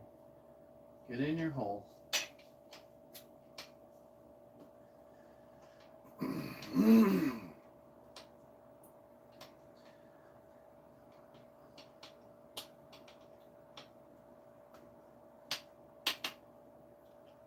All right, bike is done. I do have to loosen up this shit though. The handlebars, the neck bearings are a little tight. Little too tight. Oh, you think pedals would be universal? Just paint it red. That will make it blend in. How we doing? Ben, 42. Do any of you guys watch Wrangler Star on the old YouTube? Wrangler Star and his shit show. I follow him quite a bit. Basically just to see what he's up to. Anyone's in here? Hello, Wrangler Star. It's interesting. He got published in some sort of magazine, newspaper.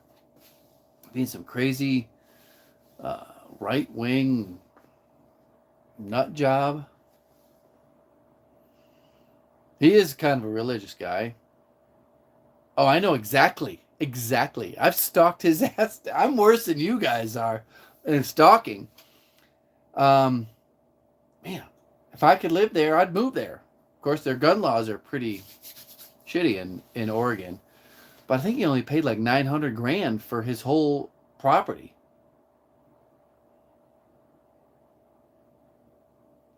He's a little too religious. He's in Oregon somewhere. He's near...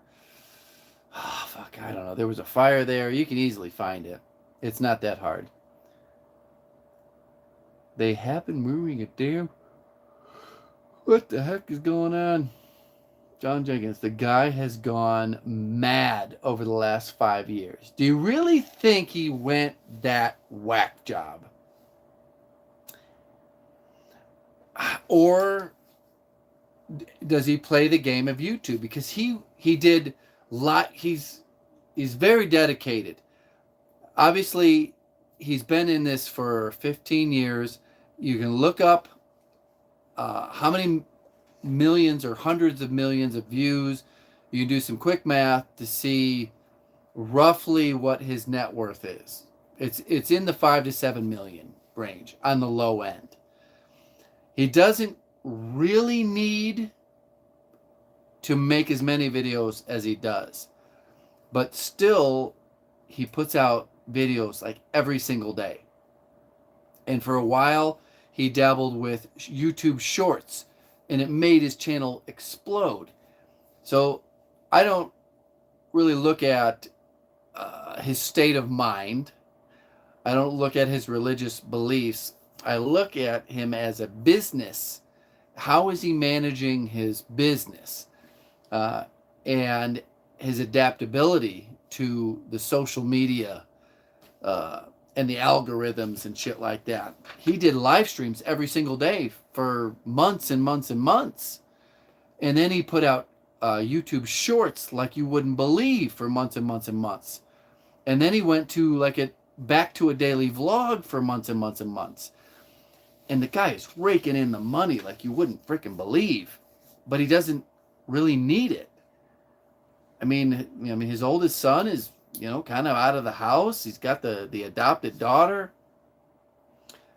I'm guessing they're mostly paid off, but he still then this is the part that I look at. I don't care about all the crazy shit. Is what I'm focused on is how does he stay motivated? How does he stay motivated to keep making all these damn videos? Unless he really, really enjoys trolling people. He's got this shit called the War Band. I don't know. Who are you guys in the War Band? I need to come up with a fancy name. The Handy Band? Get you guys to subscribe to a members only thing. So Remodes. He's a genius. Maybe, maybe not. His what do they call that? What is the word that describes what he does? I don't know. I've got a book about it. I can't. The description of the word of his actions is on the tip of my tongue. But he's just very motivated, and he works every single day, even though he doesn't have to. He loves money. I love money. Maybe he is broke. I don't think he's broke. I've done the math. I've watched everything from his coyote video to, what's that called? What's that Jocko book called? Something is Freedom. All right, I got to figure out this word that I'm looking for. Discipline. Discipline is freedom. Somehow he has gotten into a routine, and that's something that I struggle with, is getting out of my routine. Fucking shit goes to hell. If I get in my routine, I can stay in it, and then the money comes in. But then you throw in all these freaking kids events and vacations and this and that and the other thing, and I get out of my routine. It just kind of comes off the rails. But he's got some high level discipline, even though his job is just making YouTube videos. Even if it's just talking about a freaking walkie-talkie or something, he's out there filming it, editing it. He doesn't have editors, so he does have quite a bit of discipline. That's where I look for inspiration, is how does he maintain this level of discipline for this long a period of time? Discipline equals freedom. Yeah, I've read that book cover to cover several times, and a lot of it's, I don't want to ruin it. It does work. It does work for the short period. I've got another book that actually a sponsor sent me. It's weird. Different sponsorships, they send you freaking Christmas presents and shit like that. It's weird. So I got this book. I can't even remember the name of it. It's sitting on my little desk area in my house, and I have not cracked it open. I need to get in more into audiobooks because I don't have enough time to just fucking sit down in a room and read a book. Maybe I should try to make time to do that.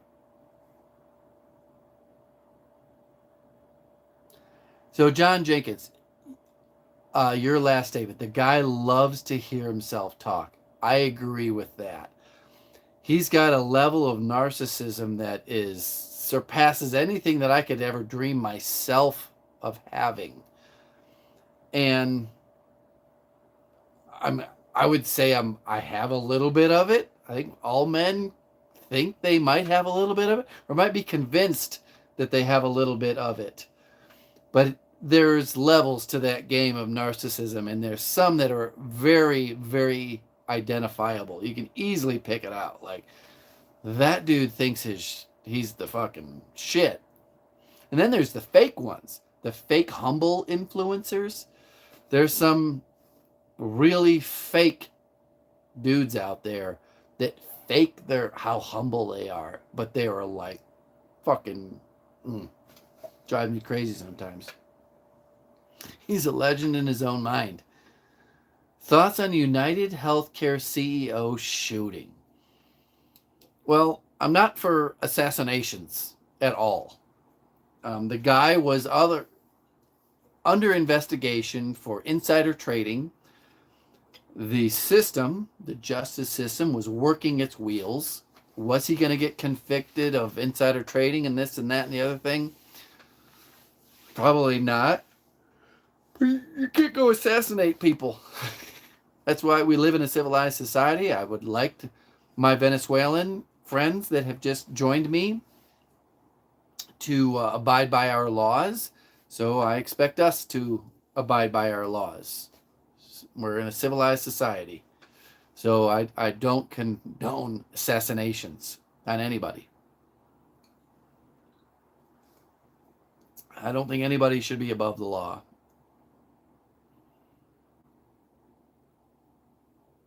The only guy that could have exposed Nancy Pelosi. I don't know what's that mean. I haven't gotten that deep. I'm on the Twitter sphere pretty deep. You can tell by hearing him, he knows everything. Oh fuck, it's getting late. Everything, and will tell you he does. Oh, we're still talking about Wrangler Star. Have you picked up when he talks about when he worked? Oh, in forest fire. He's a fucking wildland forest fighter through and through, and couldn't get along with the other guys. I haven't heard that part about couldn't get along with the other guys. I know he got fully fired from the National Forest Service, supposedly because he put his hard hat that had the logo, National Forest Service logo, on his son's head. And Jack, 2 or 3 years ago, he put the hat on the kid, and that was a rule break, and they fired him for that reason. Therefore, he could never participate in any wildland forest fighting shit. I don't know.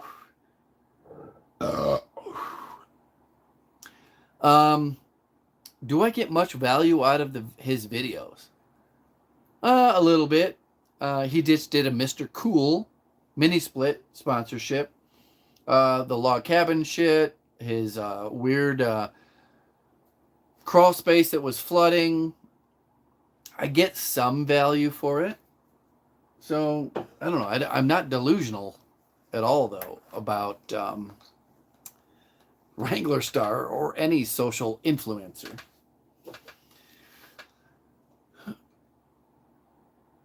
Nancy Pelosi broke her hip. Okay. She's done for. Isn't it crazy how old that bitch is? It is still like I know some old people, and they're not as nearly as old as she is, and she still has like a significant position of power in the government. It's crazy. Discipline Equals Freedom. Yes, I have that book. Read it many times. It I didn't get as much out of it as I thought it would. It motivated me for a period of time. Yes, he went to the disaster relief. He got into it with a couple of guys there, and they talked about it. No way. I did not get any behind the scenes drama of his North Carolina shit. I know he went and took his Starlink there, and his walkie talkies and shit like that. And he went there with a church, or a church invited him there, or something like that. And he ran a chainsaw and helped out for a week while publicizing the activities that went on through this group. But where do I find the dirty details of how he got into it with some guys there? John Jenkins. All right, Nancy Pelosi, she's done for. Got some investor software. All right, renovate, guys. I got some investor software Wrangler Star Mortgage. What the fuck is that? Less than 2,500. So no need for lots of money. It's cheap for him. I have no idea what you just said, renovate, guys. I got some investor software Wrangler Star Mortgage. Less than 2,500. So no need for lots of money. It's cheap for him. I don't know what that means. Ken, discipline equals freedom. Okay, Jocko. I already said it was blah blah blah. Let's see here. He went to disaster. That's this guy. Crazier how rich she got. Who's she? Oh, Nancy Pelosi. Oh, Nancy is addicted to that insider trading. Yeah, he was on vid on that. The amateur. Local law enforcement tried to seize donated supplies. Same thing happened with Mr. Guns and Gear. John Jenkins. There was a video on YouTube about him getting into it. Don't remember whose channel it was on. I don't know. So, in my perspective, I try not to get really into their personalities and weird shit. I try to pick out things that they do good, like his discipline of this religious uploading. Even though he did put out a video recently of, I mean, everything he puts out these days is 100% clickbait, which I don't fault him for. It's just the nature of the beast that we work in on social media, especially YouTube. It was why I'm leaving YouTube temporarily or something like that. No words. And I 100% related with this, just the title. And I understood it because he didn't talk. Believe it or not, even though as much as I love to talk to you guys on live stream, there are days when I don't want to fucking talk while I'm working. And that doesn't go well for this YouTube business because you got to talk, intro, blah, blah, blah, blah. You know, all that shit. So he put the title out. He put out a video where he didn't talk at all. And I was like, I totally get this. And I've thought about doing that. It's like going to just doing the work that I do, maybe a little bit shorter videos, a little less of me jabber John, and no words at all. I don't know if it would work or not. But he got through that week and got a video out without having to put on the personality, to put on the persona, put on the act. Because his act or his personality is quite wild, kind of crazy. I don't know. It's very, it's quite the character to put on if it's not really authentic. Every single day, that's a lot to do if you think about it. What do you think? You ladies, do you know who the Wrangler Star is? Let's see here. It was one of the GunTuber channels that called him out or had a confrontation.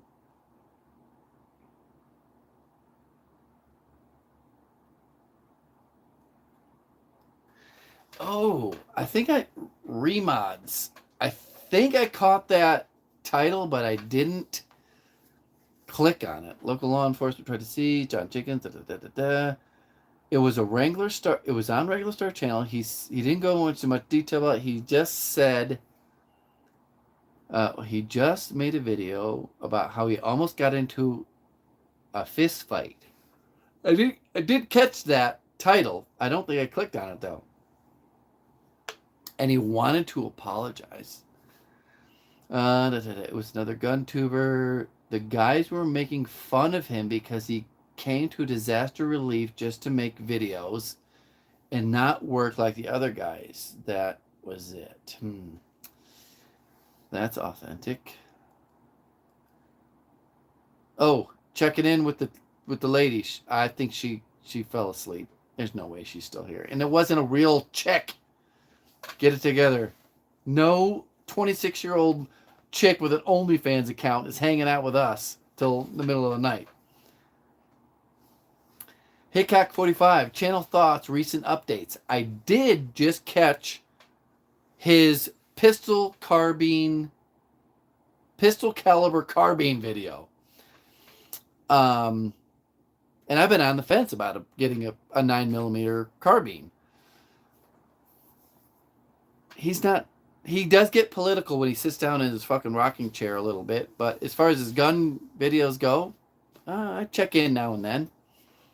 I don't know. What do you think?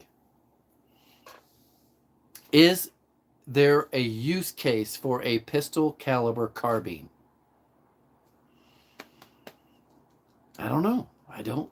I thought there was because it's super controlled recoil. My buddy's got one. We shoot it out to 100 yards. It's kind of like a 22 long rifle because the velocity is about the same, just a little over supersonic. Bing, bong, bing, bong. Well, you guys should see what I've got. I haven't uploaded much on my arsenal at all. I mean, even my arsenal. I got a new bow that I love to death. Like I said, I got 2 suppressors coming. I've got a lot. I may even start competing this year in the NRL Hunter matches. So I might put some of that out on the super secret YouTube channel. Super secret. 9mm carbines are the shit. Why? So I have too many. Should I be saying this? How many people were 39? There's only 39. I got too many guns. And I try to justify my next gun purchase of what the fuck am I going to do with this? What am I going to do with this thing? And I try to come up with a use case to justify the purchase. What's interesting is my most recent one was a Ruger 1022 takedown backpacker edition. So it's in this Magpul. It's only 22 long rifle, so it's nothing super fancy. But it's a takedown that has the stock that it all clips together, and it'll carry 4 10-round magazines. And I was like, this is great for grouse hunting when I'm out hiking around. I need it. And I came up with this idea months ago. And I stopped at my local route through the gun stores, and nobody had it in stock. A couple of weeks ago, I went into one of my local gun stores, and there it was. In the color that I wanted. Stainless steel with a grayish blue stock. 1022 takedown backpacker. $500. And now I got it. And my kids love it. The length of pull is still too much, so they carry it under their armpit and they get down on there. And I help aim them, and bing, bing, bing, bing. Pretty cool. But what use is a 9mm carbine? What are you going to do with it other than shoot at targets? All right, we're going to go to John Jenkins. In the civil world, yes, there is for a pick. There is no such thing as too many guns handy. I kind of agree, but I just don't shoot them all. And they're just kind of stacking up. I don't know what the hell that big ass word is. Bear Independent channel guy also operates company who sells medical kits. Refugee Medical. Oh. Well, thank you, AM. Holy Terminator. We got some new people chiming in. That's great. Another crazy is Scotty Kilmer. That name sounds very familiar for me for some reason. Scotty Kilmer. John Jenkins says, oh, they make parts that make that gun really fancy. Is that the backpacker takedown? The Amateur. It's a step between 22 and full power rifle cartridge. It is, right? Because there is the kick and the recoil and the penetration through walls if you're defending your house. Good training aid, especially for the kids. Wait. Are your guns a write-off for your super secret third? Yeah, you're goddamn right they are. Every ammo, gunpowder, primer is a tax write-off. Hell yeah, it is. Even my hog hunting trips are tax write-offs. It's awesome. You got to do it. I've tried to encourage guys. 1,000 subscribers. Get it. And 4,000 watch hours. Just do a live stream like this and get 35 guys to shoot the shit. And there you go. There's probably half your freaking watch hours. And then just upload shit that you like to do. So many guys do it, but so many guys don't do it.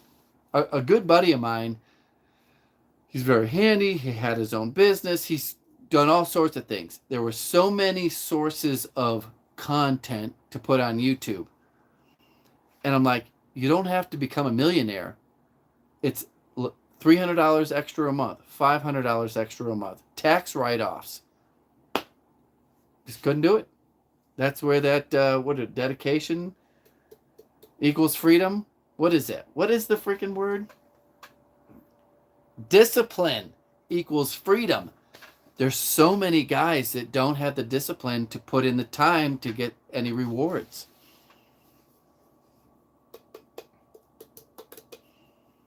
Scotty Kilmer is an older car dude. He is. I think I remember. He's old. He's kind of got like a mullet.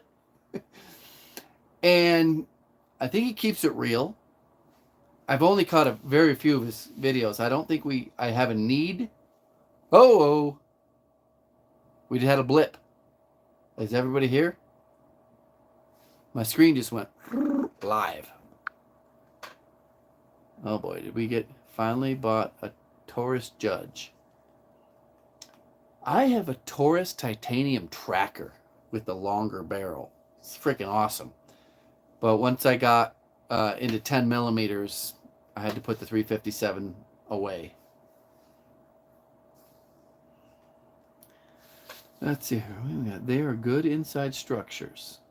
You don't need to worry about over penetration. Oh, we're talking about the pistol caliber. Like drywall stuff. We used to do MP5s for years in close quarters combat, and they worked amazing. Ooh, John Jenkins, are you like a Green Beret? Not to be disrespectful, in case you really are like a Green Beret or something like that. Some got the Judge, the Taurus titanium tracker. That was my first pistol. It has a ported barrel. I think like a 6 or 7 inch barrel. Gohana is hacking you at 3:10 a.m. Is this thing on? Kilmer has that Eastern accent, I think. Gun collectors are just another good hedge against inflation.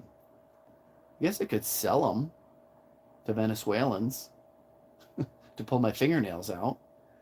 I like to think of it like savings account.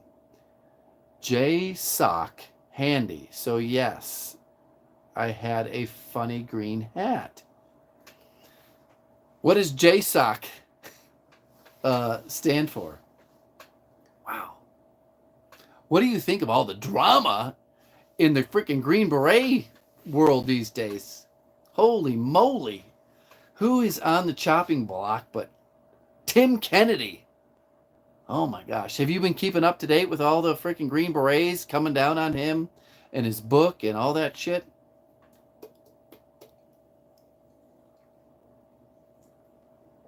Ooh.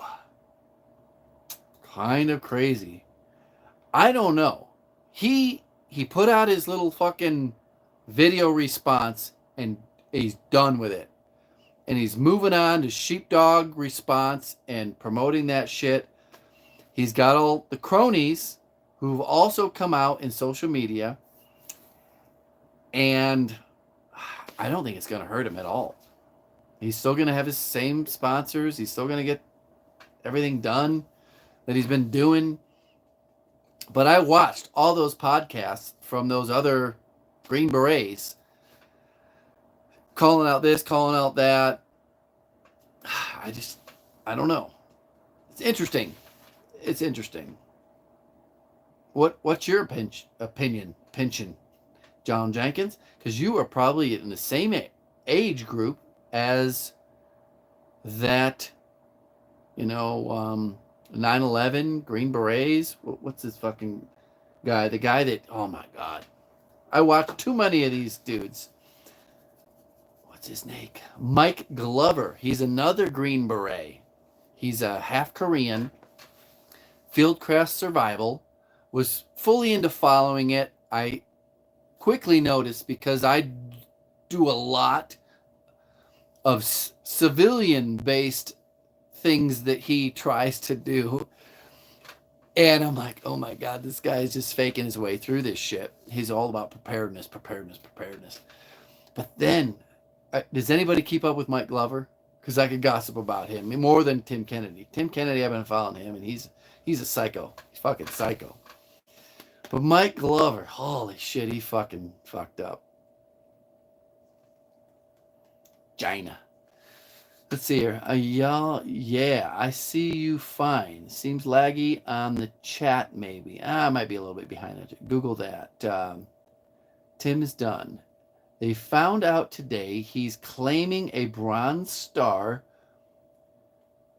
and it's not on his DD-214. There's a lot of shit that's not on his DD-214 that he's supposedly says, especially being wounded, his Purple Heart. And he says he's gonna rectify it when he's out. I don't know. Mike's a good dude. He got all the charges dropped. So I follow Mike Glover too much. And I got into him early in one of his interviews with the chick Black Hawk helicopter pilot. It was amazing. And I followed and I watched every freaking podcast. Him and what's his fucking name? Andy something, the guy that jumped out of airplanes. Andy?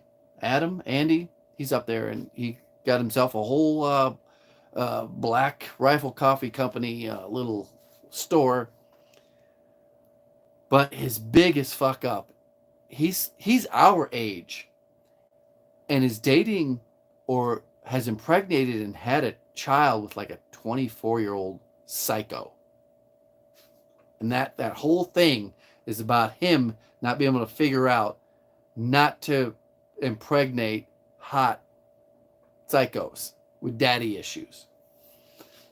And it kind of like, man, you preach all this, and we hold you to a higher standard than ourselves, but you can't not cream pie the 25-year-old hot blonde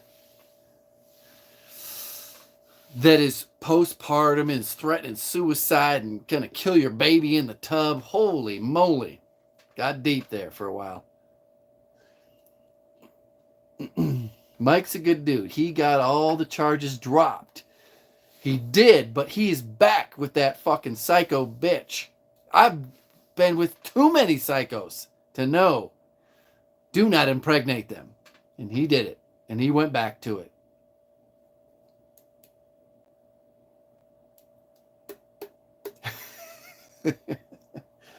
Let's see here. That's because they would have put him in a Purple Heart when he was treated in a medical facility overseas. They wouldn't. Well, he's saying that, you, as a Green Beret, you just pull the shrapnel out and throw it away and you go back to work. And you don't want to get treated medically because you don't want to be taken off your thing. That's the Tim Kennedy part we were talking about, his Purple Heart. Hear this story about Snip. I don't know what that means. Holy Terminator. John Shrek McPhee stands for him. That's good enough for me. I don't know who John Shrek McPhee is. It's not perfect, but it's still net positive. On the Tim Kennedy thing, I still think I would agree that it is a net positive.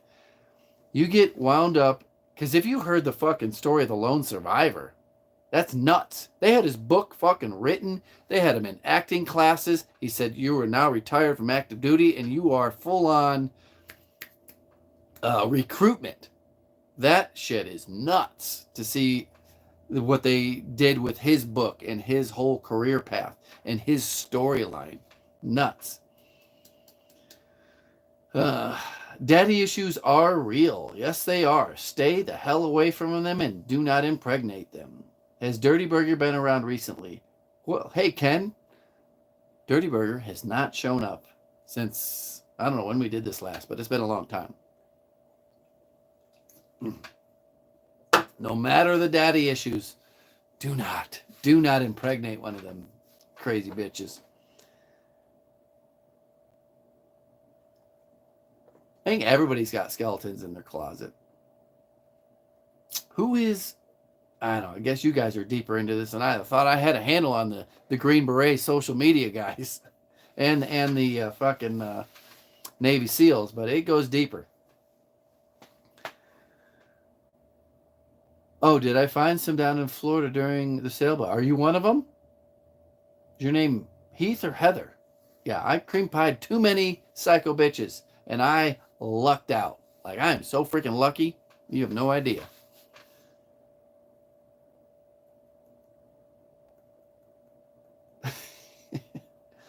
OG Rusty Shackford. John McPhee. Ooh, on Sean Ryan's show. Home defense setup. I do watch the Sean Ryan. I know he is extreme conspiracy, like alien dude. But some of them aren't. So it's very interesting to watch that Sean Ryan show. Because some of them are so fucking far-fetched. He's got trannies on there. He's got alien dudes on there. He's got serious conspiracy theory dudes on there. And then he'll have, like, the vice president on there. I don't know. Did Vance make it on there? But he's all over the board, Sean Ryan.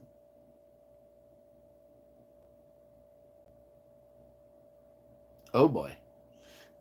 John Jenkins. So John would lock up his former wife in a dog cage when he didn't like what she was doing. What's wrong with that?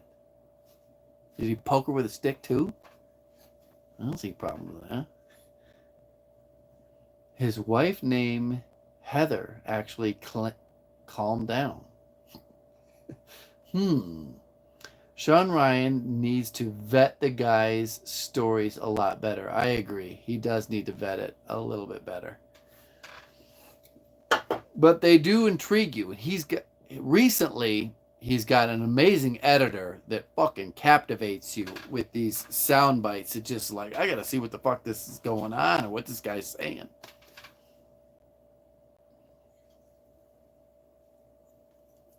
I'm gonna be in here. I'm at 5 in, and I'm not. I might be a little chatty, but definitely not that buzzed. So what do you think of this workshop? People say it's too messy. You need to straighten up your workshop, handyman.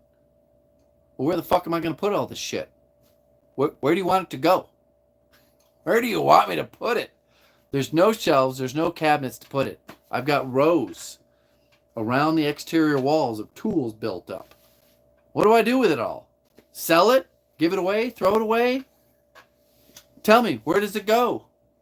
I got to organize it. Well, where do I put it? It is organized. It's put there on the floor. Where does it go? For you guys who have too many things, what do? You're half a coffee in. I'm about ready to go get myself a green tea latte.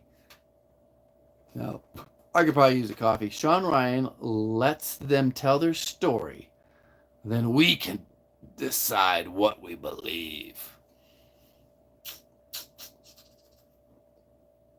I think Mike Glover did that interview with that Blackhawk chick at Sean Ryan's studio in Tennessee. That's one of the first ones that kind of captivated me to Mike Glover and his story, and this Too Many Unknown Soldier thing. All right, a clean shop that you're taking pics of, a cluttered shop that is a busy shop. So I agree, John Jenkins, there are social media workshops where they are designed about creating content and looking and performing a certain way. This is not one of them. And I think you guys could see it. I mean, it works. I know where most things are. I do lose some things once in a while, like especially when they go into the cabinets and I can't see. Once it disappears from my sight, and I don't use it on a regular basis. That's why blue tape everywhere is because I have written down on all the cabinet doors of what's in there. But what do I get rid of? Do I get rid of this awesome bandsaw that I use several times a year? I got another bandsaw there. I got a lathe there. I got tile saws. I got metal carbide chop saws. I got this. I mean, there's some excess material.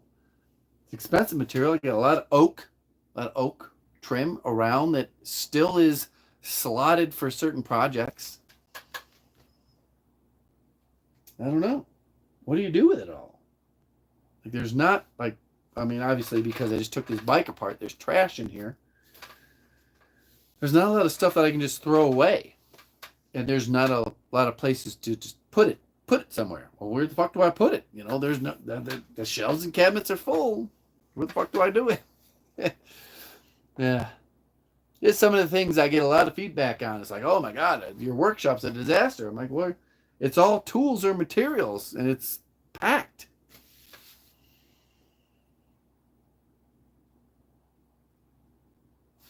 What are you guys chatting about here? Still Sean Ryan? He's very entertaining. Very entertaining guest, though. It's pretty awesome.